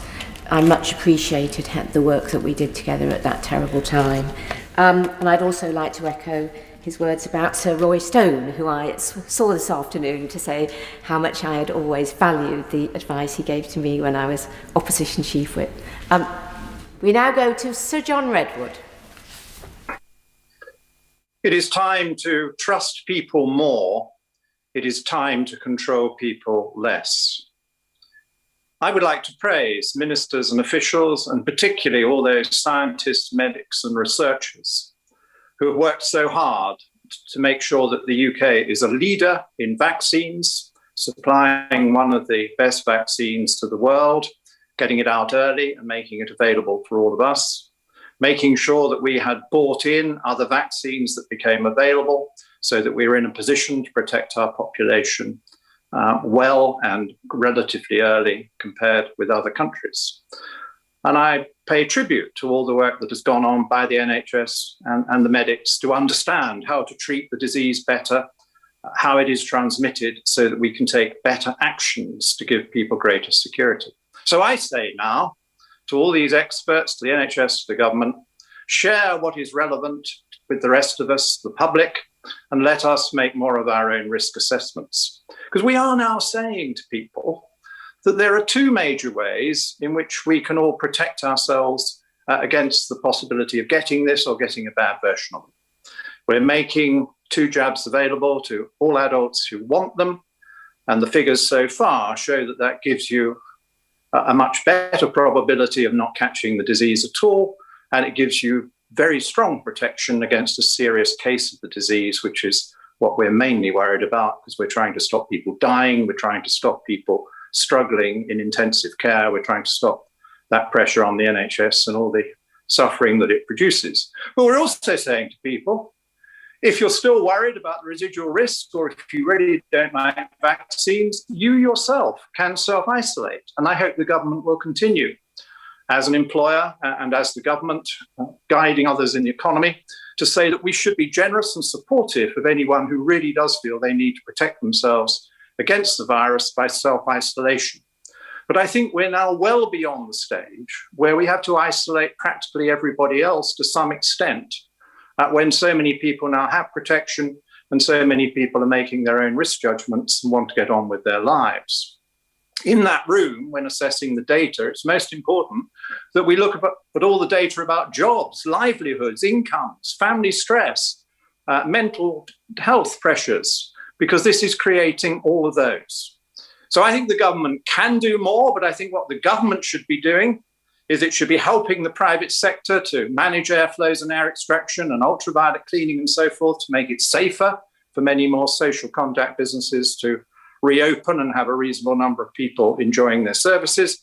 I think more could be done on making sure that all our health settings have really great infection controls. We don't want any more slippages from health settings themselves. I would urge the government to think again about an idea they looked at early on, but then didn't develop, which is why in the large populated areas, particularly the big conurbations. We can't have an isolation hospital that deals with COVID and other very infectious diseases well away from the general hospital, because I think you add to the pressures and likelihood of cross-infection if you have a general hospital taking in a very infectious disease. But I do think now there is huge scope to get a really good economic recovery, to save some jobs, to create some new jobs, to get pay up, to have many more transactions in the economy. But to do that, we need to relax and we need to trust the people more. I think my constituents are ready to make decisions about their own lives again. Many are very frustrated they're not allowed to. We have all this great advice, we have all this great knowledge. Let's not get too gloomy and let's not lock everybody up again. As colleagues will be aware, there have been quite a few interventions, so after the next speaker, I will have to take the time limit down to 3 minutes in order to get everybody in. Gareth Bacon. Thank you, Madam Deputy Speaker. I will be supporting the government this evening, but on this occasion, my support is heavily qualified. Like many of my constituents, I'm disappointed that stage 4 of the government's roadmap for reopening has been pushed back to the 19th of July. But like I believe the majority of them, I understand the reasoning for the 4-week delay. The government have consistently stated that the roadmap marks the 21st of June as the earliest opportunity to end restrictions, not a date set in stone. But it's clear that the Delta variant has changed the race between the virus and the vaccine. If we only face the Alpha variant, then the extraordinary level of first doses the NHS has delivered would undoubtedly have been enough for us to be fully reopening next week. But 2 jabs are needed for the highest level of protection against the dominant Delta variant.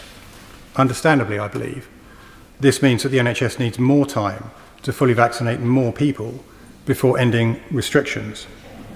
However, I do share concerns that one more short delay may in fact lead to many more.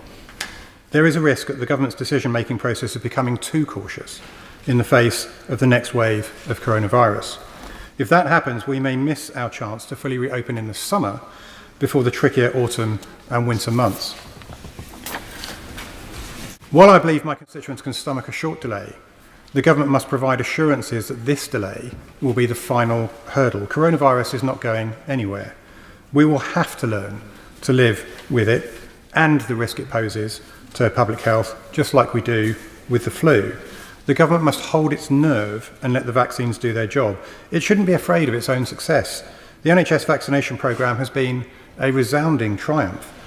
In my own constituency of Orpington, nearly 100,000 people have been vaccinated, thanks to the tremendous effort of the local NHS staff and volunteers.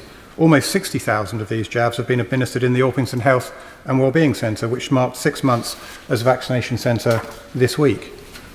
Data shows clearly that the vaccines that we have available are successful in combating all known variations of the virus. As these vaccine numbers continue to increase, it will therefore be impossible to explain any further delay. This delay has serious economic ramifications, especially for small businesses. For example, the 100% business rate relief for retail, hospitality and the leisure sector is due to end on the 30th of June. Employer contribution changes to the CJRS are due to take effect on the 1st of July. Many businesses that are unable to fully reopen are now faced with paying bounce-back loans. The government therefore needs to set out what support businesses can expect as a result of this delay, and we also need to know what proportion of people need to be vaccinated to sever the ties between cases and hospitalisations. How many more adults, therefore, need to be fully vaccinated? And the government's plan to deliver these vaccines in time so that we can reopen on the 19th of July. If the government can provide this detail, it will go a long way to calm worries that restrictions will go on and never be lifted. That's why I hope the government will now set out in detail what needs to happen in the next 5 weeks so that we can finally and fully reopen on the 19th of July. As has been noted by my colleagues, there are very few Labour backbenchers taking part in this debate, particularly the point made by my honourable friend from Wellingborough. Now, their Labour colleagues are not bad people, they're not lazy, but they're not interested in, as we are, in freedom. And this whole debate is a mortal threat.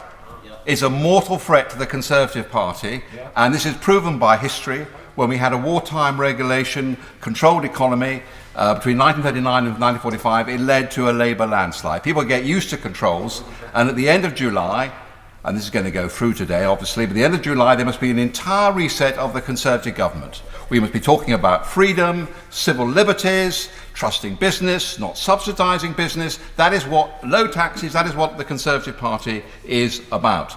Let's look at the data. In Lincolnshire, sadly, we've had one death, but only one death in the last month.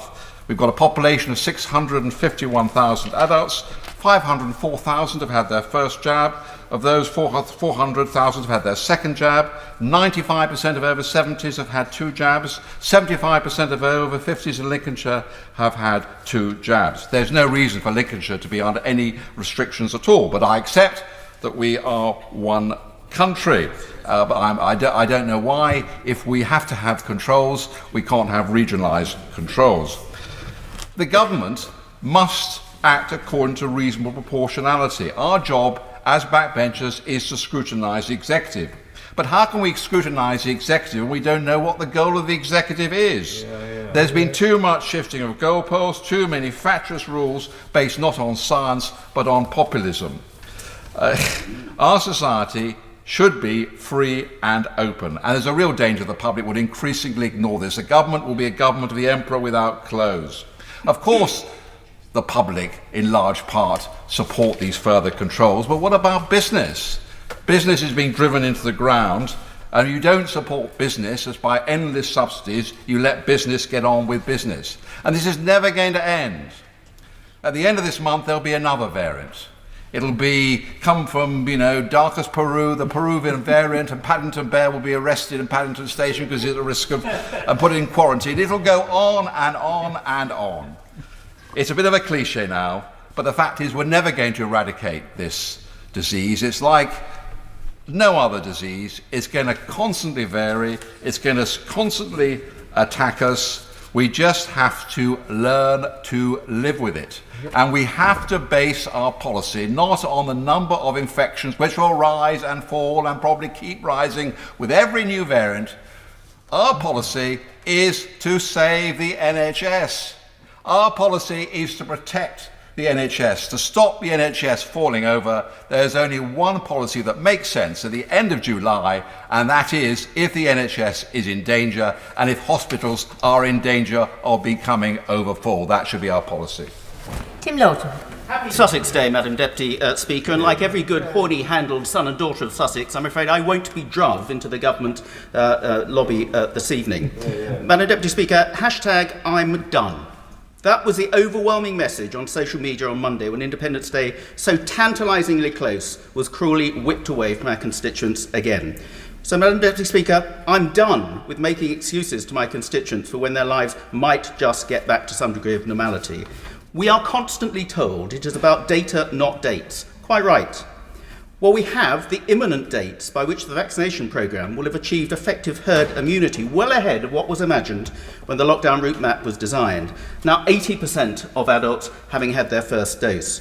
We've had the data showing that the Pfizer vaccine is 96% effective against the Delta variant after 2 doses, and the AstraZeneca one, 92%. We have the data showing an average of 9 deaths a day at the moment and 1,136 hospitalisations, a world away from where we were at the start of the roadmap.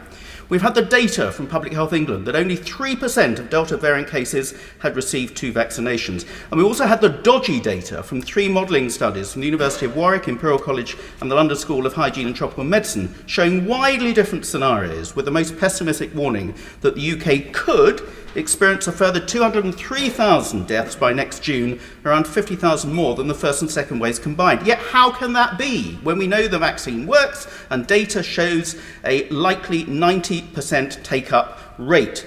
Yet it is these doomsday models by largely anonymous wonks with no remit for considering the impact of further lockdown on life at large that seem to trump all the other data, and the government puts them on a pedestal above all others. They are confusing modelling for scientific forecasts. I'd be delighted. Thank you, Madam Deputy Speaker. Is my honourable friend saying really that the scientists are just concentrating on one thing and ignoring everything else? Well, the trouble is there are lots of different scientists and they don't agree with each other, and it's only certain scientists who seem to have an impact on the government, and it usually is the most doomsday of those scenarios. So where is the data that shows allowing 6 people inside a pub has increased infection rates, and by how much? Where is the data that shows how much faster the infection has spread, because up to 30 people have been able to meet outside since the original journey out of lockdown? Where's the data showing that the NHS is being overwhelmed not by COVID patients, but by a huge increase in children and families suffering mental illness, including many worrying episodes that we've seen as constituency MPs, or by the surge in advanced cancer cases that could not be diagnosed and treated early? Where's the data showing how many businesses, particularly in the hospitality sector, cannot wait a further 4 weeks to be profitable and will likely now fail, with the accompanying impact on people's jobs and livelihoods and well-being? And where is the data showing the impact on the well-being of children now denied sports days for another year, school proms, students again denied graduation ceremonies for a second year, having missed out on so much of their university experience? And where is the data on the impact of domestic abuse that has risen so much we've seen? Where's the data showing the continued impact on babies? The problem is, Madam Deputy Speaker, that the only data considered seems to be exclusively the worst case scenarios about the spread of COVID, regardless of the current single figure average death rates. No COVID strategy is risk-free, but a further delay is by no means a victimless decision. It's time that we trusted people to live with COVID, just as the Prime Minister announced in February, in the same way that we live with flu, but we don't let flu get in the way of living our lives. And the government promised at that stage that we would move to personal responsibility. My fear is that the government continue to try to nanny people. They will just not take any notice, and then no amount of retained rules will make any difference. People are already increasingly making their own risk assessments. As somebody tweeted the other day, I've had COVID, I have antibodies, I've had both jabs, I've worn a mask, I've sanitised to within an inch of my life. I've done no more, it's over. My fear is that this will become a much more widely held view if the government just keep delaying Freedom Day without the evidence to back it up. Just to say, I really don't mind interventions taking place, but at this stage we've got 13 people to get in before I start the wind-ups. So every intervention means that somebody is not going to get in. And I would urge people actually to be less than 3 minutes if they can. Jeremy Wright. Thank you very much, Madam Deputy Speaker. I think in all the difficult judgments the House has had to make during the pandemic, this is perhaps one of the most difficult, and I entirely respect the arguments of those who've spoken already in this debate and who've come to a different conclusion than I have. This is, of course, as ever, a balance of risks, in this case between the Delta variant and the risks of ongoing restrictions, which are not insignificant. And we have to ask ourselves what's changed since the last time we looked at the roadmap and at its end point. The government strategy has not changed. It remains to vaccinate, prioritising the most vulnerable. And that cannot require everyone to be vaccinated. That's neither scientifically necessary nor practically achievable. The significant change is what an effective response to the Delta variant now seems to require, that being 2 doses of vaccine, not just 1. And I do see the significance in that of the difference between the 57% of the adult population with 2 doses now and the 76% we should reach by the 19th of July. And that argument allows me just to support the government tonight. But I want to make 2 other points. The first is that the logic of this extension is to protect the NHS from a significant increase in hospitalisation from COVID-19. And this protection comes at a high cost to the economy and to the rest of society. So we need to take full advantage of it. And whether that's in reducing the backlog of treatments for other medical conditions or in giving NHS staff a break before what may be another difficult winter, I think it would help if ministers can explain what we are doing with the time and space this extension is buying us. And the second point is this. I, as others have been, am extremely concerned about what recent decision-making tells us about our collective tolerance of risk. Scientists and ministers alike have told us that we are going to have to live with COVID indefinitely, but we don't know what that means, if not the acceptance of ongoing risk of illness and even death. And we do not understand what tolerable risk looks like. The roadmap had 4 stages, no more, and if the logic of this extension to the last stage is to allow greater vaccination, then when that is achieved, we must be able to say the restrictions will be lifted so that businesses and individuals can at long last start to plan with certainty. Anything else will move us from risk management to risk aversion. And risk aversion has consequences broader than the management of the pandemic. Appetite for risk, for example, is a crucial ingredient of innovation and invention. Ironically, the things that have delivered the vaccines and the progress we've made against COVID so far. So despite my reservations, I will support the government tonight, but I want a commitment to use that period of extra restrictions wisely and a firmer commitment to end restrictions on the 19th of July. Thank you, Madam Deputy Speaker. This great country is the cradle of freedom.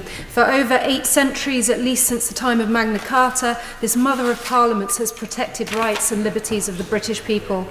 I, together with many others in this place, have been deeply troubled by the temporary restrictions that we have asked the British people to observe and the sacrifices we have asked them to make.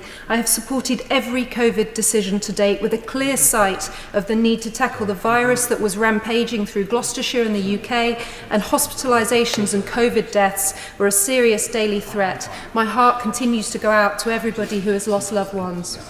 Yet, Madam Deputy Speaker, we are in a very different situation now, and I cannot support a confused further delay of the roadmap in these circumstances. Now is the time to trust the British people. We've heard that a lot tonight. We must trust them to continue acting with the caution, and we must trust them to make choices to protect the health of their friends, family and loved ones. I am proud of how the people and businesses of Stroud, the Valley and Vale have supported their neighbours. They have volunteered in their thousands and put themselves forward for vaccinations and all to regain their historic freedoms, to stay well and get back to some form of normal. And in Stroud, we have 87% of people vaccinated for the first time and 55% fully vaccinated. Thankfully, only 3 people are in hospital in Gloucestershire with COVID, and I pray for their swift recovery.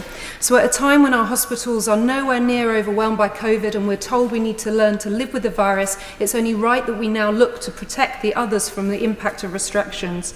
To dismiss this delay as only 4 weeks is disrespectful. These weeks are crucial for many, but not least for businesses who invested money and hope in being able to trade viably next week.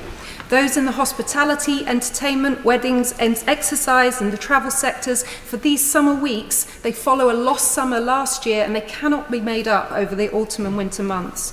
Being involved in the negotiations for the wedding industry has also led me to this position. Months of work, evidence gathering and sensible suggestions were swept aside by health officials at the last minute without explanation and against a backdrop of thousands of people hugging at the football and the cricket, which I love, by the way.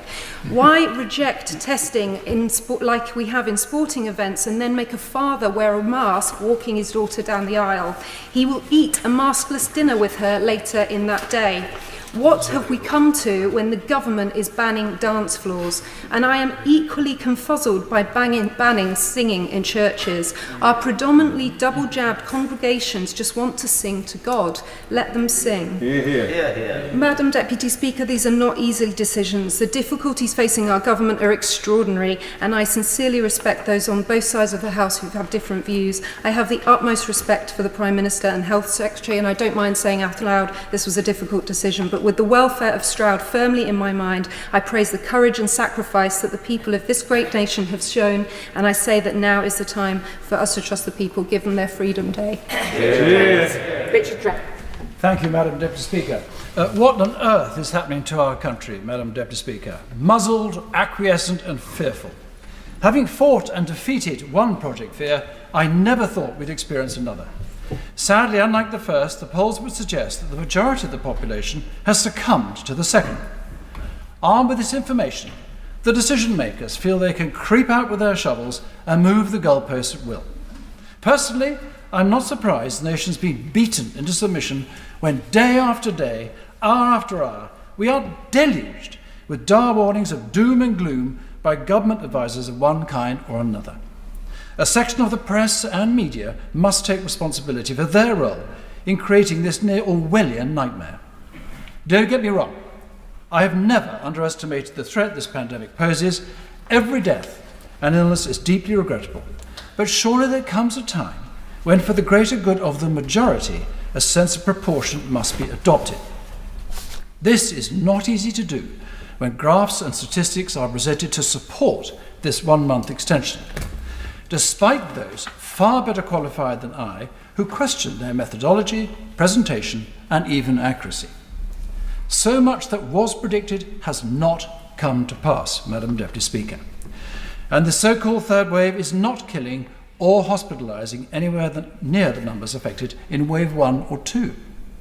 Why? Well, it's due to this remarkable vaccine rollout, for which the government, the front bench, the NHS must take huge credit. From the initial promise of regaining our freedom when the vulnerable have been inoculated, I can understand the government's reluctance to give it back. First, it's easier to say no. And second, let's not forget, there's a public inquiry hanging over the government like the sword of Damocles. The revelations from Dominic Cummings and the accusations that followed them were no doubt a sobering taster to ministers of what is to come. However, fearing an inquiry and variants are not reasons for delaying Freedom Day. Mistakes have been made. That was inevitable, given the unprecedented nature of this pandemic. But that does not mean being risk-averse now. We desperately need a confident government to take a proportionate stand in the face of the evidence. For months, the government's cry was, protect the NHS.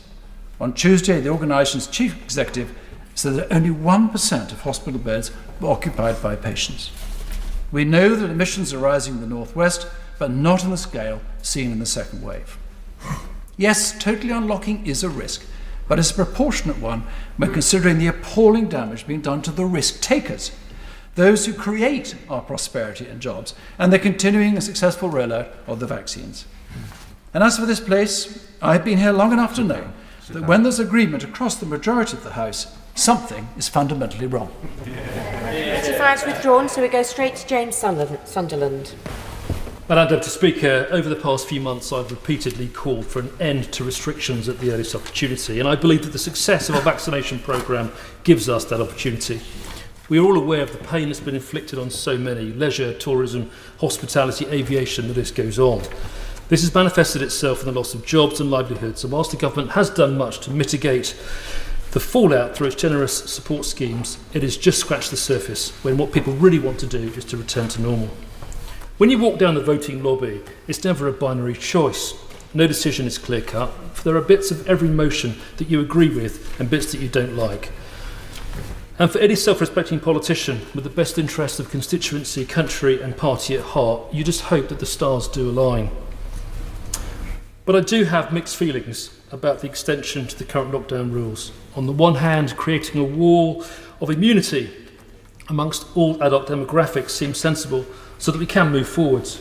But by the same token, the ongoing restrictions in how we live our lives is killing business and people all over the UK. Not only is the cost to the taxpayer immense, but there's also a cost to our hopes, dreams and mental health. And the sooner we can smash through lockdown, the better. However, I've also been unequivocal that any policy decision needs to be driven by the science. And it remains a fact that the Delta variant is causing real concern, with infections, hospitalisations and deaths spiking alarmingly.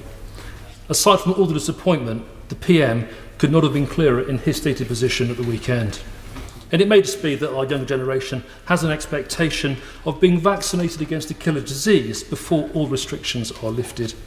And it may be that cases are growing by 65% per week, and it may be that hospitalisations are increasing by 50% per week across the UK, and it may be that the NHS does need and deserve 4 more weeks to complete its job. So, Madam Deputy Speaker, in the light of the evidence presented to me and the decisions that have been made in good faith, I will be supporting all government motions this evening. I'd like to raise 2 final points if I may. Firstly, it's essential, please, that when the list of authorised pilots is released, that it must include those flagship global events such as the Euros, Wimbledon, British Grand Prix, Chelsea Flower Show and the Goodwood Festival of Speed. The alternative, I'm afraid, will be cataclysmic. And lastly, I am increasingly concerned by the dichotomy between the unprecedented success of our vaccination programme and the ongoing risk aversion with government. As a military man, I am comfortable with risk. And I feel that we all now need to live with COVID in a way that's not been achieved so far. So, using military parlance, given that we cannot transfer or terminate it, and Lord knows we've tried to treat it, it is now time to robustly tolerate COVID. I've got a feeling that all goodwill will be exhausted if the government does not honour its promise on the 19th of July. Thank you. Pauline Latham, not here. So we go straight to Miriam Cates. Thank you, Madam Deputy Speaker. Following the science is an attractive, even comforting idea in a time of uncertainty. But, and I say this as a scientist, we can no more follow science than we can follow history. Science gives us knowledge and understanding, but it can't give us wisdom. And it's wisdom that we need to make what are essentially moral and political decisions about how we balance the short and long-term best interests of our whole society. I'm saddened that we have lost, I hope only temporarily, this sense of balance. Preventing death from COVID seems to have become the principal purpose of our national endeavour, no matter the cost to our way of life. We've placed insufficient emphasis on the terrible long-term consequences of lockdown from poverty, unemployment, lost education, debt, undiagnosed cancer, loneliness, hopelessness and fear, and focused far too narrowly on just one set of metrics, the daily COVID data. Now, even the most hardened libertarian would accept that in a national emergency, in the face of significant threat to life, restrictions to our freedoms have been necessary and right. But with all vulnerable people now having been offered vaccination, the balance of risk has shifted. COVID is no longer a substantial threat. The average COVID mortality for June so far is 7 deaths a day, 7 out of around 1,500 daily deaths that we could expect in normal times. The number of people in hospital now stands at 1,177, some 37,000 fewer than at the peak in January. And thanks to the incredible efficacy of our vaccination programme, it's hard to comprehend how our hospitals could quickly become overwhelmed. The idea that we are still in a state of emergency just isn't supported by the evidence. And yet significant legal restrictions on our basic freedoms are to remain, even dictating how many of our family and friends can visit us in our own private homes. The restrictions we face are now out of proportion to the threat, and so extending the measures sets a dangerous precedent. Madam Deputy Speaker, we must learn to live with COVID in the way that we live with so many other risks. Vaccines will never be 100% effective, just like seatbelts, smoke alarms or contraception. But it's vital to our autonomy and our identity as human beings that we're able to make our own choices and our own evaluations of everyday risks, as has been the norm in our country for generations. Now, I have the greatest respect for ministers who've had to make unimaginably difficult decisions over the last year. But now is the time to restore a sense of balance and proportion and fairness, and to make a return to life in all its fullness. And in my final seconds, I want to say this. Childhood should be a time that is carefree. And testing our children twice a week, making them wear masks when they are not at risk, constantly reminding them that they may be a danger to people that they love, is damaging them psychologically, and we have to stop. If everybody was now 2 minutes, everybody would get in. I'm sure Dr. Kieran Mullen will lead the way. Thank you, Madam Deputy Speaker. I've listened carefully to the contributions this afternoon, and we've done a good job, I think, in articulating the challenge we face. Basically, what is reasonable to do to stop coronavirus spreading, infecting and killing enormous numbers of people and overwhelming the NHS. The answer to that asks us to consider what the costs are for doing something and what the costs are for doing nothing. There has been a cost to freedom from lockdowns, but freedom is complex. What freedom would people aged over 50 years and up have had to venture out of their home when coronavirus ran rampant and left them with at least a 1 in 200 chance or worse of dying if they caught it? There's been a cost to businesses, in particular hospitality and other businesses people have been stopped from visiting. I'm certain that had our NHS been overwhelmed, should 1 in 200 people aged 50 started dying en masse, should the news have been showing patients turned away from ITU, the impact on those businesses would have been similar, if not the same as lockdown. There's been a cost to children's welfare. Which parent would really have carried on sending their children to school knowing that there would be no help if there was an outbreak of meningitis or measles? And how traumatised would the nation's children have been when 1 in 200 or more of their grandparents died in the space of a year or two? There's been a cost to people with illnesses like cancer from lockdown. Where exactly would cancer patients have gone after their operations when ITUs were full? And which immunocompromised patients having chemo would have risked visiting their local hospital for treatment and running the risk of catching COVID? It's wrong for critics of lockdown to think they alone care about freedom, hospitality businesses, children, those suffering from other illnesses. We all do. I do. I just took what I thought was the rational choice in weighing up the costs across the board. I must take issue with people today who've talked about our freedoms not being used to support the NHS as if that's some kind of abstract concept. What we're talking about there is supporting the patients and their friends and family who had been prevented from accessing the NHS if the restrictions had not prevented the NHS from being overwhelmed. It was always inevitable over time that these judgments would have become more finely balanced as they have done. But I'm not going to be told that I'm not capable of continuing to make these finely balanced judgments. It's right that the next phase means a new discussion. Like others, I found these types of restrictions that stop us living out our fundamental desires to mix and socialise and spend time with each other, a heavy, heavy price to pay. And I've no doubt that the public will be willing to pay a similarly heavy price to remove most, if not all of them. But that's not to say people won't mind wearing a mask on the tube, for example. We have some tough decisions ahead of us, and I welcome the recognition of that from government. And it's now time that the government states more clearly and starkly what these choices are for us, so that the British public can start to decide together what sacrifices we are and are not willing to make. Thank you, Madam Deputy Speaker.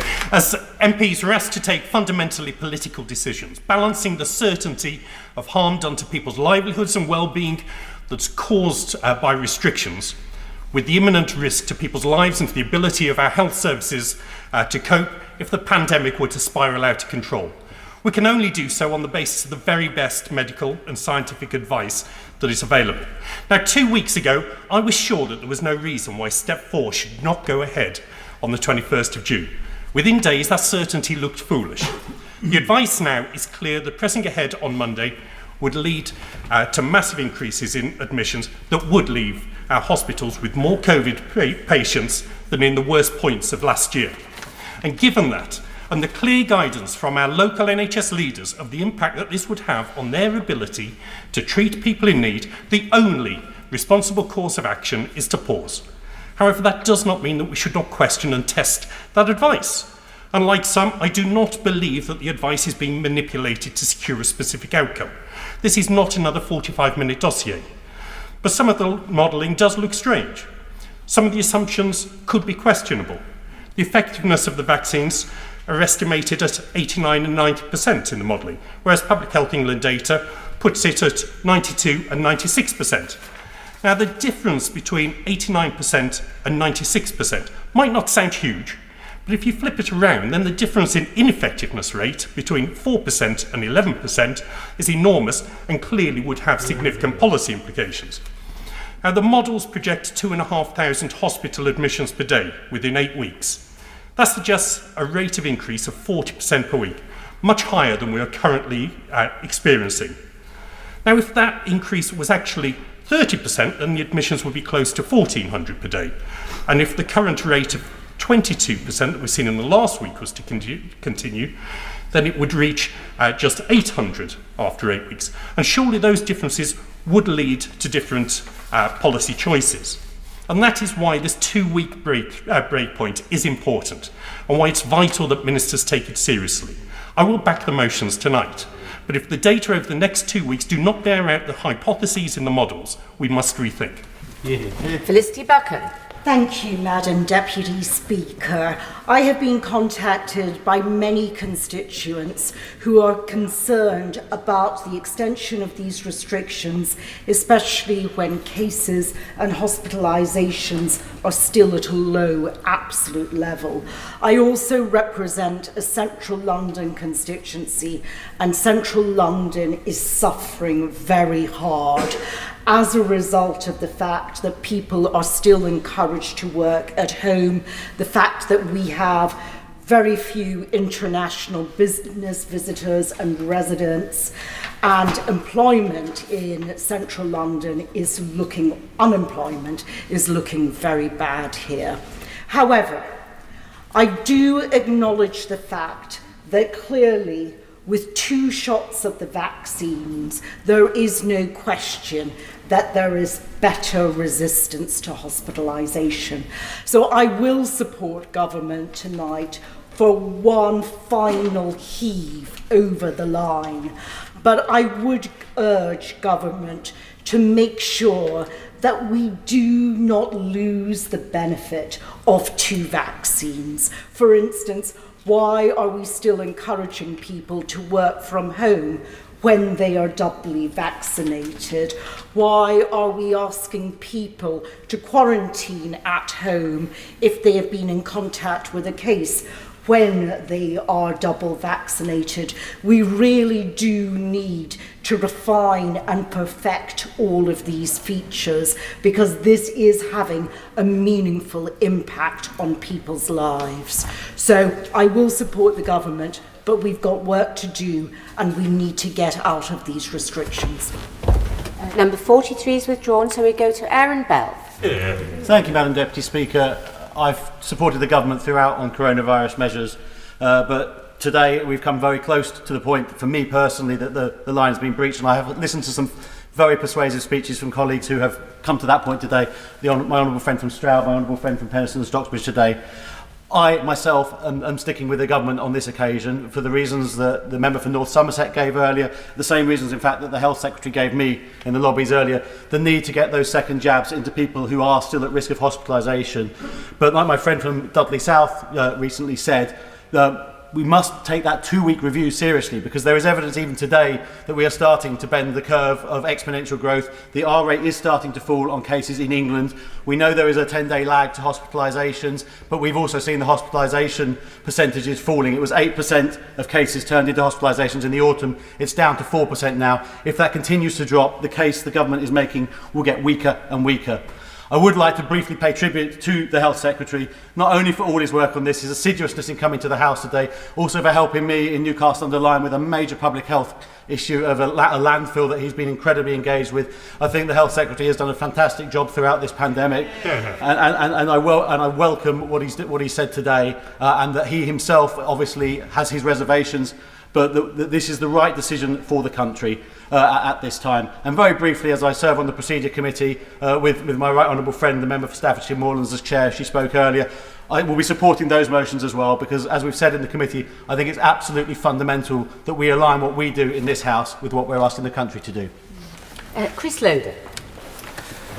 Thank you, Madam Deputy Speaker. It's a pleasure to speak in this debate, one that I know is of huge importance both to this House and to the country. Madam Deputy Speaker, as the member for West Dorset, we have had one of the lowest numbers of cases and deaths across the whole country. As it stands today, in the whole of Dorset, we have just one person poorly in hospital. We have not lost anybody from this virus for around 2 months. It is therefore with great regret that I have to tell the government today that I find it very difficult to support the government, and I will not be doing so in the lobby this evening. The vaccinations that I think many, if not all of us, have received have been, I think, a scheme of national pride. It has brought great reassurance to many, many people across this country. But we now have to help everybody in the nation, particularly those who, in my constituency, where 97% of our businesses are small or micro-sized, who are feeling this so painfully at the moment. We need to be able to give them the summer as the opportunity to get their business back, not just for the short term, but for the long term as well. And it is therefore, Madam Deputy Speaker, why I, as the member for West Dorset, have to make it very clear to the government this evening that I'm afraid I'm unable to support the vote in the lobby. Thank you. We now go to Neil O'Brien, who I've also asked if he could stick to 2 minutes. Thank you, Madam Deputy Speaker. None of us want these restrictions to go on for a moment longer than they have to. And all of us are proud of our world-leading vaccination effort, and I pay tribute to everyone involved in delivering it in Harborough, Oadby and Wigston. But when we see that cases are doubling roughly every 10 days, we see that within a week or two, we'll be back to the same number of cases every day that we were at the start of the November lockdown. We can see why there is real cause for concern here. And that is why it is right to go for the delay that we're going to vote for this evening. We know that getting a second vaccination dose gives you a lot more protection against this dangerous new variant. We know that many more people will be fully vaccinated as a result of this delay, and that will potentially save thousands of lives. So it's the right thing to do. My pleas to ministers are as follows. The first is that we use this time that we're buying tonight to really drive vaccination rates among that last 4%, that last maybe million people, among the most clinically vulnerable groups. As the number of cases accelerates, those people have got a target on their back, and it would be a tragedy for them to die of fear or ignorance or simple lack of knowledge at this stage, at the very end of the pandemic. Second, my pleas to minister is to continue to improve our ability to detect at an early stage and close our borders against dangerous new strains. While the Indian variant is very dangerous, as this thing bounces around the world, one day there'll potentially be something worse, and we need to be ready for that. And last but not least, we must improve our ability to nip future pandemics in the bud. And I think that involves reappraising our attitudes towards things like challenge trials, so that we never have to go through this again. Madam Deputy Speaker, the restrictions that we are going to delay ending for a few more weeks tonight, it's the right thing to do. It's a difficult decision. It's the right decision. And we need to do all the things we need to put in place to make sure that we are never in this position again. And when we abolish these restrictions, we abolish them forever.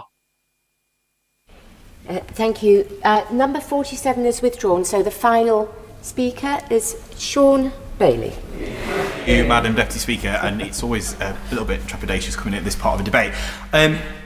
I think this has been a very finely balanced debate this evening, and the difficulty is after so many great contributions, you do feel like you're repeating yourself a bit. But this is a difficult decision, and I don't envy the position the government finds themselves in. And it is a nuanced balance that we've got to tread. On the one hand, ensuring that we protect the most vulnerable. On the other hand, safeguarding those liberties that all of us, I think, actually on this House want to ensure that we and our constituents can enjoy. Now, the pandemic in my communities in Sandwell has been different because we haven't been able to work from home. The majority of my constituents have had to go out to work in this pandemic. They've had to be in the factories. They've had to be in the jobs that require them to be there. So I think the first thing I would say is to dispel that idea, perhaps, that at times this notion of, well, we can all carry on, we can all work from home, just doesn't happen, I'm afraid. It's not. It's just not reality. But I think the important point that I would say, and I think has been raised by many honourable and right honourable members across the House this evening, is about utilising the time that we will now have as a result of this, because this will go through this evening, and ensuring that we plan properly, and the issues and the challenges that we're faced with in our NHS. And I want to talk actually particularly, if I may, Madam Deputy Speaker, about primary care, because that is a big thing for my constituents, no more so at the moment than in one of my communities in Tividale, where my constituents are struggling to get to GP appointments. I've had one constituent contact me today 150 times. She's had to call the surgery to try and get in to see someone. It is not acceptable. It cannot carry on. And I've had really positive discussions with my honourable friend and his team in the Department of Health, but we've got to find a solution to this. And it's using this time, not just in the short term, but fleshing out that long-term plan to deal with these issues going forward, because our NHS has done a fantastic job during this pandemic. We've now got to ensure that the issues that we've seen highlighted, that have come to light as a result of the situation we find ourselves in, are dealt for the long term. So the legacy of this pandemic, Madam Deputy Speaker, is that we ensure that we pay back those NHS heroes who have saved so many people. Thank you.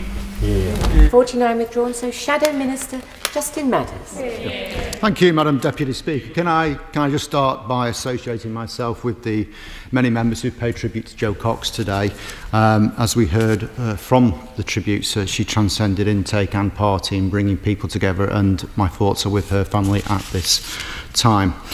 In terms of the debate, there's been, I think, a number of excellent contributions on both sides, and people who will be voting in different ways actually often made many similar points, which I think shows the disappointment we all feel that we are here once again grappling with many overlapping and multiple considerations.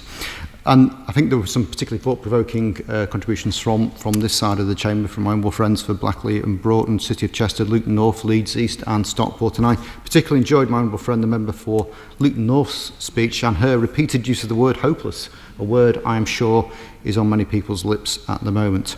And she was right that we have been here before, as we were at Christmas with the Prime Minister dangling the carrot of freedom before pulling away at the last minute. It is the hallmark of a Prime Minister who struggles to deliver bad news to the public. A similar point was made by my honourable friend, the member for Leeds East, that there is a pattern here of the government making the same mistakes over and over again.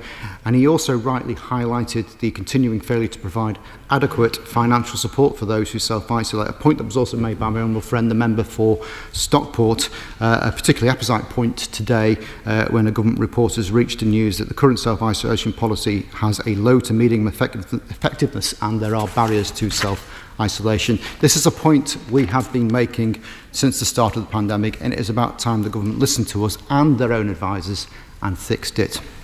And it would be remiss of me not to highlight the fantastic contribution from my honourable friend and neighbour, the member for the City of Chester. He drew attention to how this announcement came out once again via the media, and he also raised an important point about the enhanced measures a number of areas, including our own county of Cheshire, have been put into this week. We have unfortunately seen a surge in cases, but there is apparently no prospect of us getting a rise in vaccines. Yes, go on. I thank my honourable friend for giving way. Speaking to my fellow healthcare professionals in my local hospital vaccination centre weeks ago, many of them expressed their concerns about the Delta variant and a possible impact it could have on the local NHS and on delaying lockdown. Does my honourable friend agree with me that the government needs to do more to prevent workplace burnout by providing more workplace support to our fellow healthcare professionals who have spent the past 18 months supporting the government through their incompetency? My honourable friend for her intervention, she's absolutely right. We owe a great debt to those in the NHS and those who have also worked on the front line during the past 18 months. And of course, there was a very important select committee report released last week on the issue of burnout, which I really do hope the government address, because without the workforce, the NHS is nothing. But returning to the issues in Cheshire, we haven't had an increase in vaccines that the surge in cases requires. Indeed, it's what the government's own scientific advisors say is the best way to deal with such an outbreak. We have constituents being sent far and wide to get their first jab, and we've got fantastic volunteers and NHS workers ready, willing and able to deliver those jabs, but we need the government to match that ambition by increasing supply. That will be where we can make the most difference. And my honourable friend also made a very important point about how we're now in the worst of all worlds with new guidance issued at the same time as these regulations came in.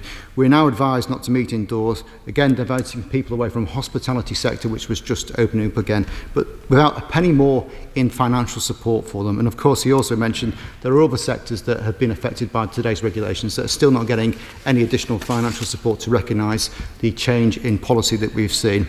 And on the issue of guidance and law, I do hope the Minister opposite does look at the House of Lords Select Committee report on the Constitution, which was produced last week, and they said that use of guidance has in some instances undermined legal certainty by laying claim to legal requirements that do not exist.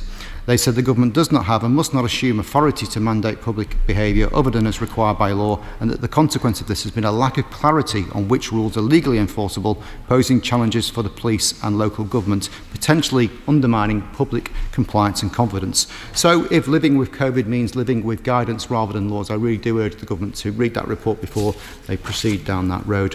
And I wonder when the Minister responds if he will be able to clarify whether the government are still making decisions based on data rather than dates. I say that because, as was raised by my honourable friend, the Shadow Secretary of State, the Prime Minister was pretty clear in his own words that the 19th of July was the terminus date for restrictions. Yet, as we pointed out, paragraph 7.4 of the explanatory note accompanying these regulations states that the reason for the delay is to enable more evidence to be gathered on whether the government's tests under the roadmap can be met in light of the Delta variant. There would be little point, Madam Deputy Speaker, in gathering this data if it were not to be used to inform future decisions. So that rather implies the 19th of July might not be the end date after all. And as the Right Honourable Member for the Forest of Dean pointed out, there is no mention in the explanatory note or the regulations about this 2-week point at which things will be reconsidered. Of course, we all hope that the 19th of July is the end date, but we have been down the road of false promises before many times in the past 18 months, and I don't think it's unreasonable for us to be a little bit sceptical of what the Prime Minister says and what actually materialises given his record to date. So any clarity the Minister can shed on this and what the actual precise reason for the delay is would be much appreciated. But of course, this delay wasn't inevitable. It didn't have to be this way. The delays to our unlocking that we're debating this evening were not inevitable. They were in fact totally avoidable. The British public have been magnificent throughout this crisis. They've followed the rules and they've played their part. But when they see world leaders ignoring social distancing at a barbecue but are told the rules cannot yet be relaxed for them, when they see thousands of people attending football matches but they're told they cannot attend their own children's school sports day, they grow frustrated at what they see as a lack of consistency from those who make the rules. But that frustration grows into anger when they see a Prime Minister who has thrown it all away by keeping the borders open and letting the Delta variant run wild in the country. As a result, the Delta variant is now making up 96% of new infections. That didn't happen by accident, and as the Chief Medical Officer said on Monday, we would be lifting restrictions now if it were not for the Delta variant. All that good work, all the benefits of the vaccine, blown because the Prime Minister was once again too slow, just as he was too slow with the first lockdown, the second lockdown, and the third. I know the government will say that they acted as soon as they could on the information they had, but the explanation why they didn't act sooner on the Delta variant has actually changed in the last few days. We were initially told on multiple occasions that the data did not support putting India on the red list earlier because positivity rates of the new variant were 3 times higher for Pakistan. But now we are told the reason why it wasn't put on earlier is because the variant had not been identified as one of interest or concern. Neither explanation stands up to scrutiny. The only published data on the Indian variant does not show a positivity rate 3 times as high for Pakistan, and the idea that action was taken shortly before it was designated as a variant of concern does not explain why Pakistan and Bangladesh were red-listed weeks earlier. The only credible explanation I can therefore find for treating India differently is that the Prime Minister didn't want to scupper his trade visit and photo opportunity with the Indian Prime Minister. So instead of excuses, we should be getting an apology, because it is beyond doubt that it is the Prime Minister's incompetence, dithering and vanity that has cost this country dear, and that is the only reason that the full unlocking of this country is not going ahead next week. Having heard today via WhatsApp on Dominic Cummings what the Prime Minister thinks of the Health Secretary, I wonder if the Health Secretary has at any point in the last few weeks had similar feelings towards the Prime Minister. If he has, then that is something that at least we can both agree on. Mr. Edward Arber. Thank you, Madam Deputy Speaker. And at the outset, I would associate myself with the remarks of the Shadow Minister in respect of our late colleague, Jo Cox. As we stand at this dispatch box, we can see the coat of arms above the opposition benches, and I pay tribute to her and to all her work while she was in this place and before. Madam Deputy Speaker, I would much rather I were not standing here today seeking to urge and encourage colleagues to have to vote for this motion. I know that colleagues would wish that this was not necessary, but I regret it is. We have made huge progress that has been made possible by our phenomenal vaccine rollout programme.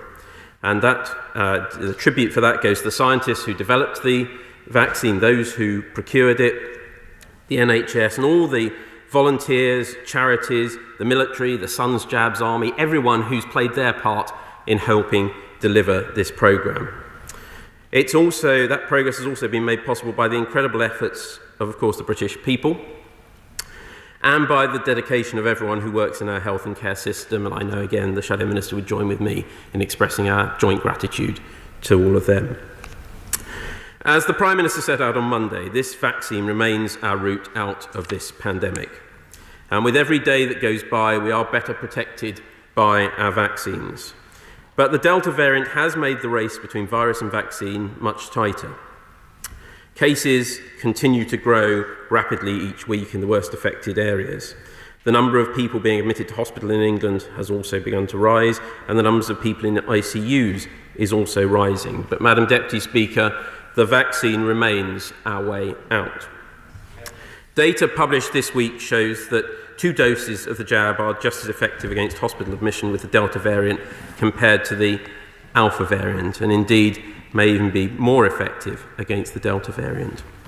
But it underlines, Madam Deputy Speaker, the importance of that second jab and the need for more of us to have the chance to get its life-saving protection. Now, my right honourable friend, the member for North Somerset, put it far more effectively than I dare say I will be able to do.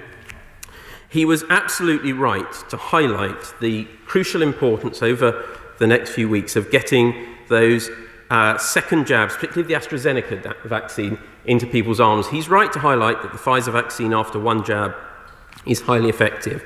But we need those 2 jabs of the AstraZeneca vaccine to provide that level of protection. It's important in that context to remember that, of course, the AZ vaccine is the workhorse of our vaccination programme. Over 30 million people have now received their second jab. And in 1 month's time, that number could stand as high as 40 million. And my right honourable friend, the Secretary of State, highlighted in his remarks a very important factor in getting those second doses in people's arms. There are still 1.2 million over 50s who've had the first dose. They're not declining the vaccine. They've had the first dose, but they need the second dose to provide that high level of protection. And similarly, there are 4.4 million of the over 40s who, again, need that second dose. And with the Delta variant now making up 9 in 10 of the cases across the UK, it's vital we bridge the gap and get many more people that life-saving second jab. This extra time will allow us to get more needles into more arms, getting us the protection we need and enabling us to see restrictions fall away on the 19th. And in that vein, I would remind colleagues of the quote from the Prime Minister on Monday, where he was very clear that as things stand, and on the basis of the evidence I can see right now, I'm confident we will not need any more than 4 weeks, and that we won't need to go beyond July the 19th. Turning, Madam Deputy Speaker, to the choice we face, very, very briefly, but it needs to be very brief because I've only got 3 minutes. You've just said that the Prime Minister has given assurances that there's another 4 weeks, but we've had this time and time again. Why should the British people believe the Prime Minister now? Yeah. Well, the short answer is the British people do believe the Prime Minister now. Madam Deputy Speaker, we face a difficult choice, and my honourable friend, the member for Bosworth, set it out extremely clearly. It reflects that underlying debate about risk.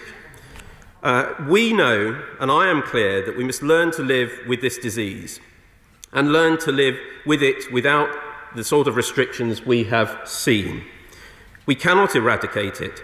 And I have to say again, rather than relying on the views of the member for Leeds East, I'm more inclined to rely on the views of the member for North Somerset, the Right Honourable member for North Somerset, who made that point very clear. And being very clear, those who advocate a zero COVID must realise that is impractical, unachievable, and I consistently do not subscribe to the logic of those who argue for that course. But to get to the point where we can learn to live with this disease, I'm sure the House will agree an extra few weeks is a price worth paying, so I do urge the House to support these regulations today. No one, of course, can fail to be unsympathetic to those who will be affected by this delay, like those couples who want to start their married lives together but have had in the past to change or delay their plans. It weighs on me greatly, as it will on all honourable members, and in this case I was pleased that we could ease the restrictions on weddings. Equally, I am very mindful of those whose livelihoods will be affected by any delay in our roadmap. But, Madam Deputy Speaker, I urge the House to support this motion. It provides a short-term delay that significantly strengthens our position for the longer term. Now, my right honourable friend, the member for the Forest of Dean, raised a couple of specific points which I will try and answer here, and they relate to one another. He mentioned para 7.7 of the explanatory memorandum and his concern that the first review date was on the 19th of July. I would just clarify, it's the first review date is due by Monday the 19th of July and will be in advance of that point. That's a legal end point, and I would anticipate an announcement coming probably a week before that of what that decision is and what that date is. I hope that gives him some reassurance about people having notice of what is coming. Madam Deputy Speaker, in closing, I wish to express my sincere thanks to all those who've contributed to today's debate. I'm sorry there were so few on the opposition benches who chose to take part, but to those who did, and to those on this side of the House, I pay tribute to them for the sincerity, for the strength of feeling, and for the integrity that honourable members have shown. I hope the House recognises that I have a deep-seated respect for all the views I've heard this afternoon. Honourable members all want the same thing, which is to save lives and to see us exit these restrictions and return to normality as soon as possible. Difficult as it may be, I urge honourable members across this House to vote for these measures, to give ourselves that short extra time to vaccinate more people, crucially with that second dose, and take us forward to a stronger, more confident future that I know is just around the corner, that like all honourable members, I seek and we all seek, and which I am confident this Prime Minister will take us to. Madam Deputy Speaker, I commend the motion to the House. The question is motion number 2 as on the order paper. As many as are of that opinion say aye. Aye. Of the contrary, no. No! Division, clear the lobby.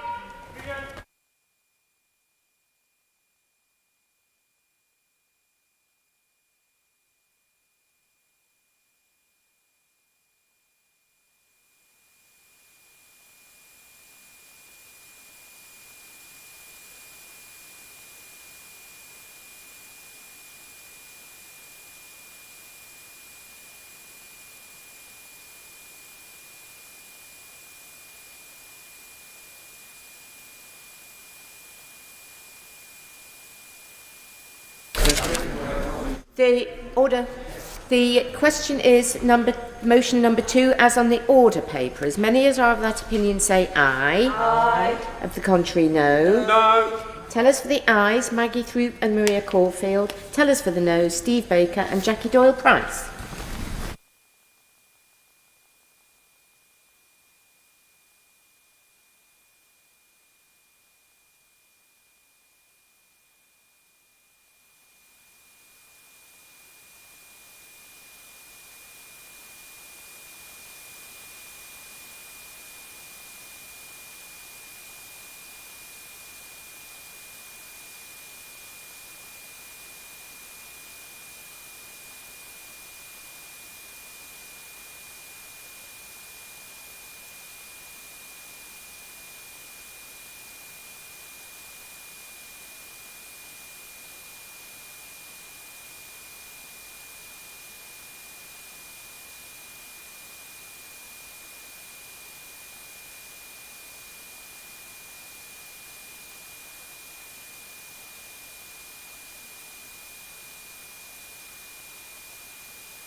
Lock the doors.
Order.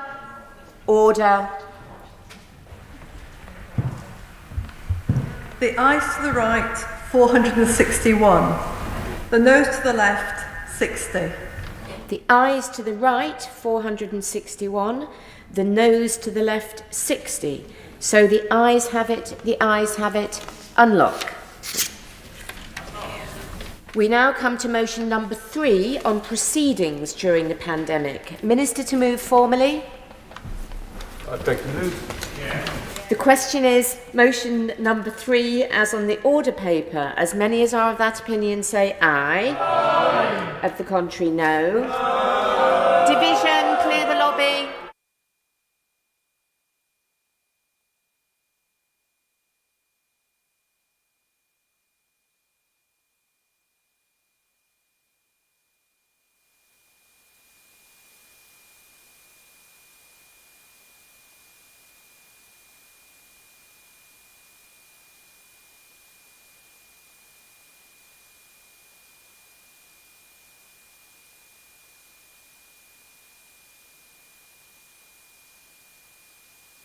Question is motion number 3 as on the order paper. As many as are of that opinion say aye. Aye. Of the contrary, no. No. Tell us for the ayes, Maria Caulfield and Maggie Throop. Tell us for the noes, Jackie Doyle-Price and Steve Baker.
lock the doors.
Order.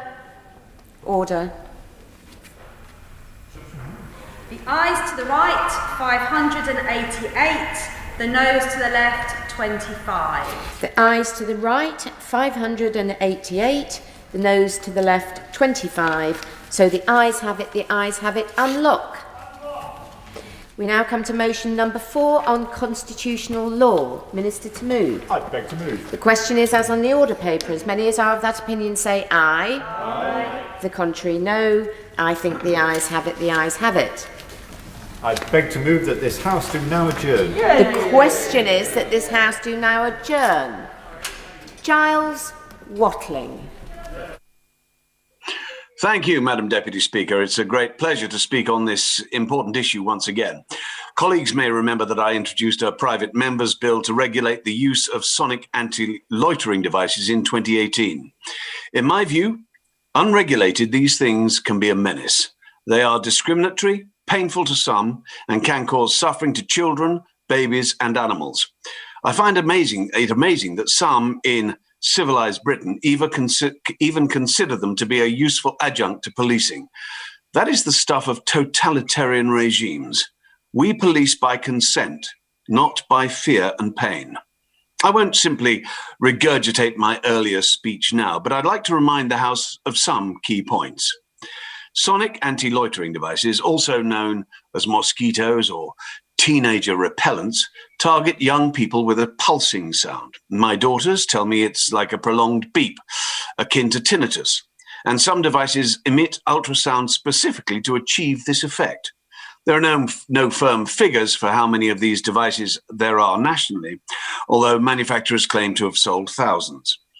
In 2010, the Council of Europe found that this device was degrading and discriminatory to youngsters and should be banned because it violates legislation prohibiting torture.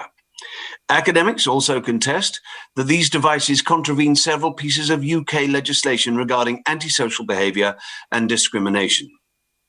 Despite the assertions of manufacturers, there are reports that people as old as 40 can hear these devices, and those who use them neglect their impact on very young children, babies, and animals, as I have said, all of whom will struggle to communicate any distress caused. Likewise, those who use these devices ignore the impact on those with pre-existing conditions that make them especially sensitive, such as autism. Many children with these conditions cannot avoid long-term exposure because they might live next door to somebody who has one of these devices, or their school might be close to one of these devices, and they could equally struggle to communicate any distress. Now, there's a lack of research on the harm caused by these devices, especially the effects of ultrasound, on the impact on those who can't even hear them. 40% of young people regularly come across these devices, but 75% of young people said that they would just put up with the irritating noise and go where they want, when they want anyway, and do what they want. So these devices won't stop those who want to commit antisocial behaviour necessarily, but they will harm innocent young people in public spaces. And finally, these devices have been banned on all council buildings in Sheffield, Kent, Edinburgh and Dublin on safety grounds. So as it stands, Madam Deputy Speaker, I still believe that we don't know enough about these devices to be confident that they are indeed safe, and therefore we must control their use. Moreover, these potentially dangerous devices are not wholly successful in preventing antisocial behaviour, as they do not stop those intending to do harm from entering a certain public space if they are so minded. And even if these devices were effective against ASB at a certain location, we would just be moving criminals and their urge to cause damage somewhere else. Consequently, I believe these devices are not a solution for antisocial behaviour. They only succeed in causing distress to those young people who cannot avoid them, but who have a right to use public spaces where they are often located. Now, there are plenty of examples of innocent young people feeling unable to use railway and bus stations, shops, schools and spaces in their own town centres. All places where these devices have been installed, and all places that young people are entitled to visit safely. Indeed, there are reports from a Scottish survey that 41% of young respondents experienced health effects or discomfort after encountering a device. And I highly doubt whether any of them were engaged in any sort of antisocial behaviour at the time. According to those respondents, discomfort included headaches, migraines, ear problems, tinnitus, dizziness, nausea, anxiety, and/or panic.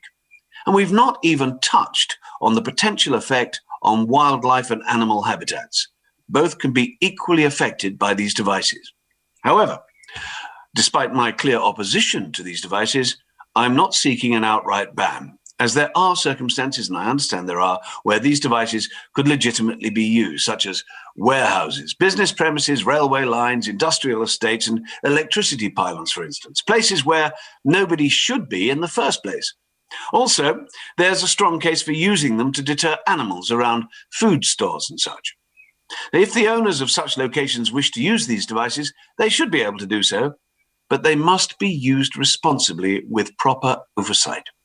And that is why in my private member's bill, I argued that the use of these devices should be regulated with a necessary license obtained by the local authority before use. In short, I don't argue that these devices should be better regulated just because they are ineffective, but their use should be better regulated because they're also discriminatory and potentially hazardous to health, with a particularly acute impact on the most vulnerable. Moreover, I do not believe that it is fair for members of the public of any age to be exposed to these devices without adequate control. There are too many stories of families suffering because these devices have been installed nearby and they have no effective power of redress under current legislation. And after bringing forward this proposal, I was grateful to the then Minister for Small Business, Consumers and Corporate Responsibility, the member for Rochester and Stroud, for engaging with me on this issue. In her letter she sent to me on the 21st of April 2019, she set out how she'd asked officials in the Office for Product Safety and Standards to consider the evidence against these devices. Now, I was disappointed in the office's conclusion that these devices do not present a safety risk. And I maintain that this position is based on insufficient evidence. We just don't know enough about these devices to know either way, because the research just isn't there. So the only safe approach is to be cautious. And following a further letter to the same minister arguing that point, she set out the following in her subsequent reply of the 8th of June 2019. Firstly, in response to my suggestion that these devices infringe on the rights of young people, mirroring an argument put forward by Northumbria University, she asked the Ministry of Justice to reply as this falls under their remit. Regrettably, with everything that we now know that took place in late 2019, I, quite understandably, did not receive a reply from Justice at that time. And I would be grateful if the current minister would follow up with his colleagues at that department on that point. Secondly, I asked the then Minister for further research to be undertaken by the OPSS into these devices. Unfortunately, at the time, the office had set out its priorities for research into the early 2020. So, of course, my request was not approved. Now, I believe that needs to change. We must improve our understanding of these devices, especially when it comes to the effect of ultrasound. Worryingly, as the former minister said in her first response to me, there is some evidence that ultrasound can cause potential health issues, although there is insufficient evidence that these potential health risks constitute safety risks. But that does not mean that those risks are not present. Currently, our knowledge of ultrasound is limited and flawed, and we simply do not fully understand its effects and cannot draw any definitive conclusions about its use. As Professor Timothy Layton set out in his September 2019 work on ultrasound, he said, whilst there is over 50 years of anecdotal reports on the adverse effects of ultrasound on humans, which has been supplemented by limited laboratory testing, the state of knowledge is insufficient to meet regulatory needs. Further, he concludes that the priority must be on ensuring that these devices are safe for any humans who may be exposed to them. It is not possible to do this with the current data on the adverse effects on humans. So we simply do not understand ultrasound enough to use it legitimately to support any policy positions. But we are doing just that by allowing the liberal use of devices that emit ultrasound, including anti-loitering sonic devices. We are dealing with a potential harm here, and we must increase our knowledge of these devices and their impacts. We owe that to those who have already been impacted inadvertently by these devices. And until we do, we must be cautious and properly oversee the use of these devices. We cannot continue to treat this as a case of safe until proven otherwise. Instead, I believe it must be a case of potential harm, use with caution and in controlled conditions. Therefore, I ask the Minister the following.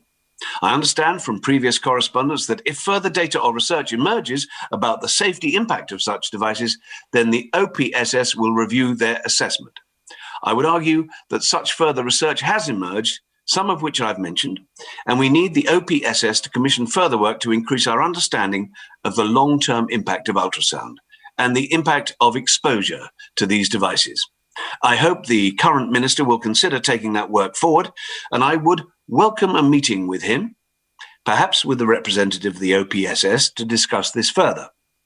I would also ask him to follow up with justice on the point about children's rights, which I mentioned earlier.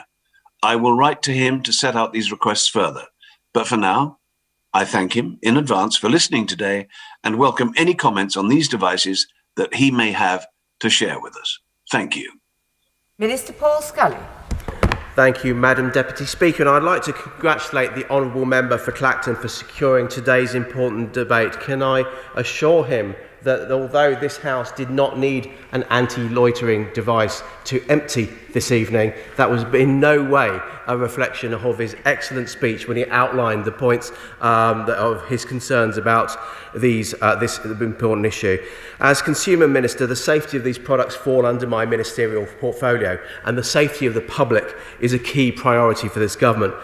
The matter contributes to ensuring the safety of the public, and in particular children and young people. So I'm pleased to be able to discuss this important issue and thank my honourable friend, the member for Clacton, for the opportunity for us to exchange views on this matter.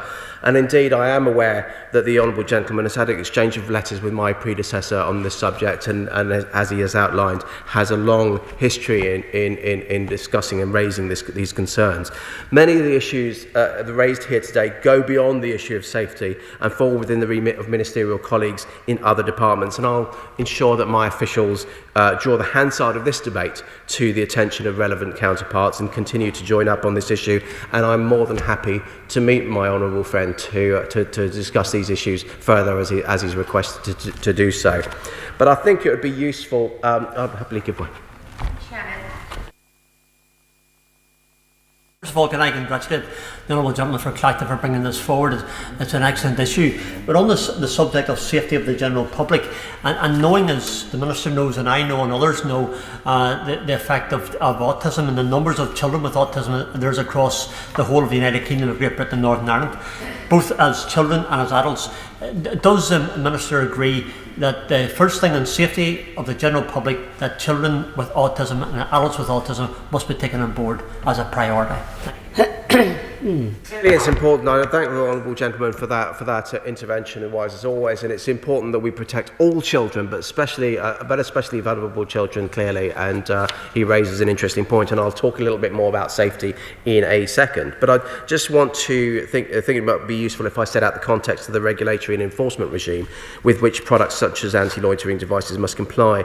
The Office for Product Safety and Standards, OPSS, as my honourable friend mentioned, is the UK's national product safety regulator. It was established in 2018 to lead and coordinate the product safety system, providing that national capacity and supporting local enforcement.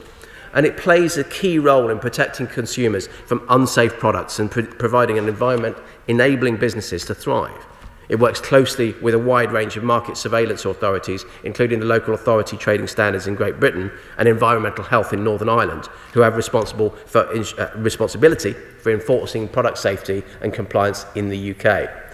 The UK product safety system is one of the most robust in the world. It places strict obligations on those best placed to control and mitigate risk. We've got a comprehensive regulatory framework in place for product safety with stringent requirements on producers and distributors to ensure that their products are safe before they're placed on the market. Its approach places the obligation on those best placed, as I say, to control and mitigate the risk. The safety of acoustic anti-loitering devices, commonly known as mosquito devices, is regulated by the General Product Safety Regulations 2005, GPSR, and other product-specific laws, such as the Electrical Equipment Safety Regulations 2016. These provide a baseline of safety for applicable products, requiring that only safe products in their normal or reasonably foreseeable usage can be placed on the market. And where product-specific legislation applies, such as the Electrical Equipment Safety Regulations, the product must comply with a specific set of essential safety requirements before it can be placed on the market. Once on the market, businesses have a continuing responsibility to monitor the products and act if a safety issue is identified. And that current regulatory framework enables the relevant enforcing authority, either local authorities or OPSS, to investigate specific allegations of unsafe products and take action where it's appropriate to do so. That includes prompting businesses to take corrective action and provide additional advice to consumers or instigate a recall. I can confirm that there have been no reports of dangerous anti-loitering devices on the UK product safety database, and that database is used by regulators to share information about safety risks and ensure appropriate action is taken. And when the government last reviewed and set out its position on the safety of these products in 2010, the Health and Safety Executive concluded that there was little likelihood of any long-term ill effects associated with the product, and that the use of anti-loitering devices should remain within the options available to local authorities in tackling antisocial behaviour. And that decision followed testing that was carried out by the National Physical Laboratory, which determined that mosquito devices didn't operate at a high enough volume to damage hearing.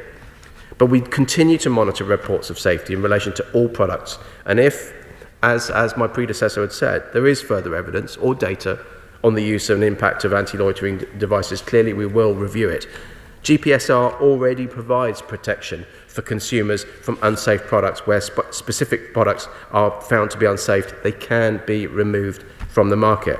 So there's no current plans to introduce a licensing regime for anti-loitering devices on the basis of safety, as our current assessment is that the devices do not present a safety risk. But what we're discussing here today, several years after that testing was done, goes beyond safety and regulation by the GPSR. The basis of this debate today broadens to include considerations of human rights and potential psychological impacts, and the need to understand the potential for greater harms experienced by certain vulnerable groups. My department recognises this concern, but maintains that the GPSR already provides protection from consumers from unsafe products. But I want to take a few moments just to talk about the wider protections already in place and what government is doing to ensure that the freedoms of individuals are protected whilst also protecting the public. Whilst these are matters for my ministerial colleagues in other departments, I feel it will be useful to set these out in order to provide the broader context for our debate. Concern has been expressed about the impact of anti-loitering devices on the freedom of assembly. The government's committed to upholding the right to freedom of assembly and association for all, as protected by Article 11 of the European Convention on Human Rights, which is given further effect domestically by the Human Rights Act 1998. The government's also committed to tackling and preventing antisocial behaviour, as we know that the serious impact that persistent antisocial behaviour can have on both individuals and communities. Everybody has a right to feel safe in their own homes and neighbourhoods. The Antisocial Behaviour Crime and Policing Act 2014 seeks to put victims first, giving power to local people and enabling professionals to find the best solutions for their local area.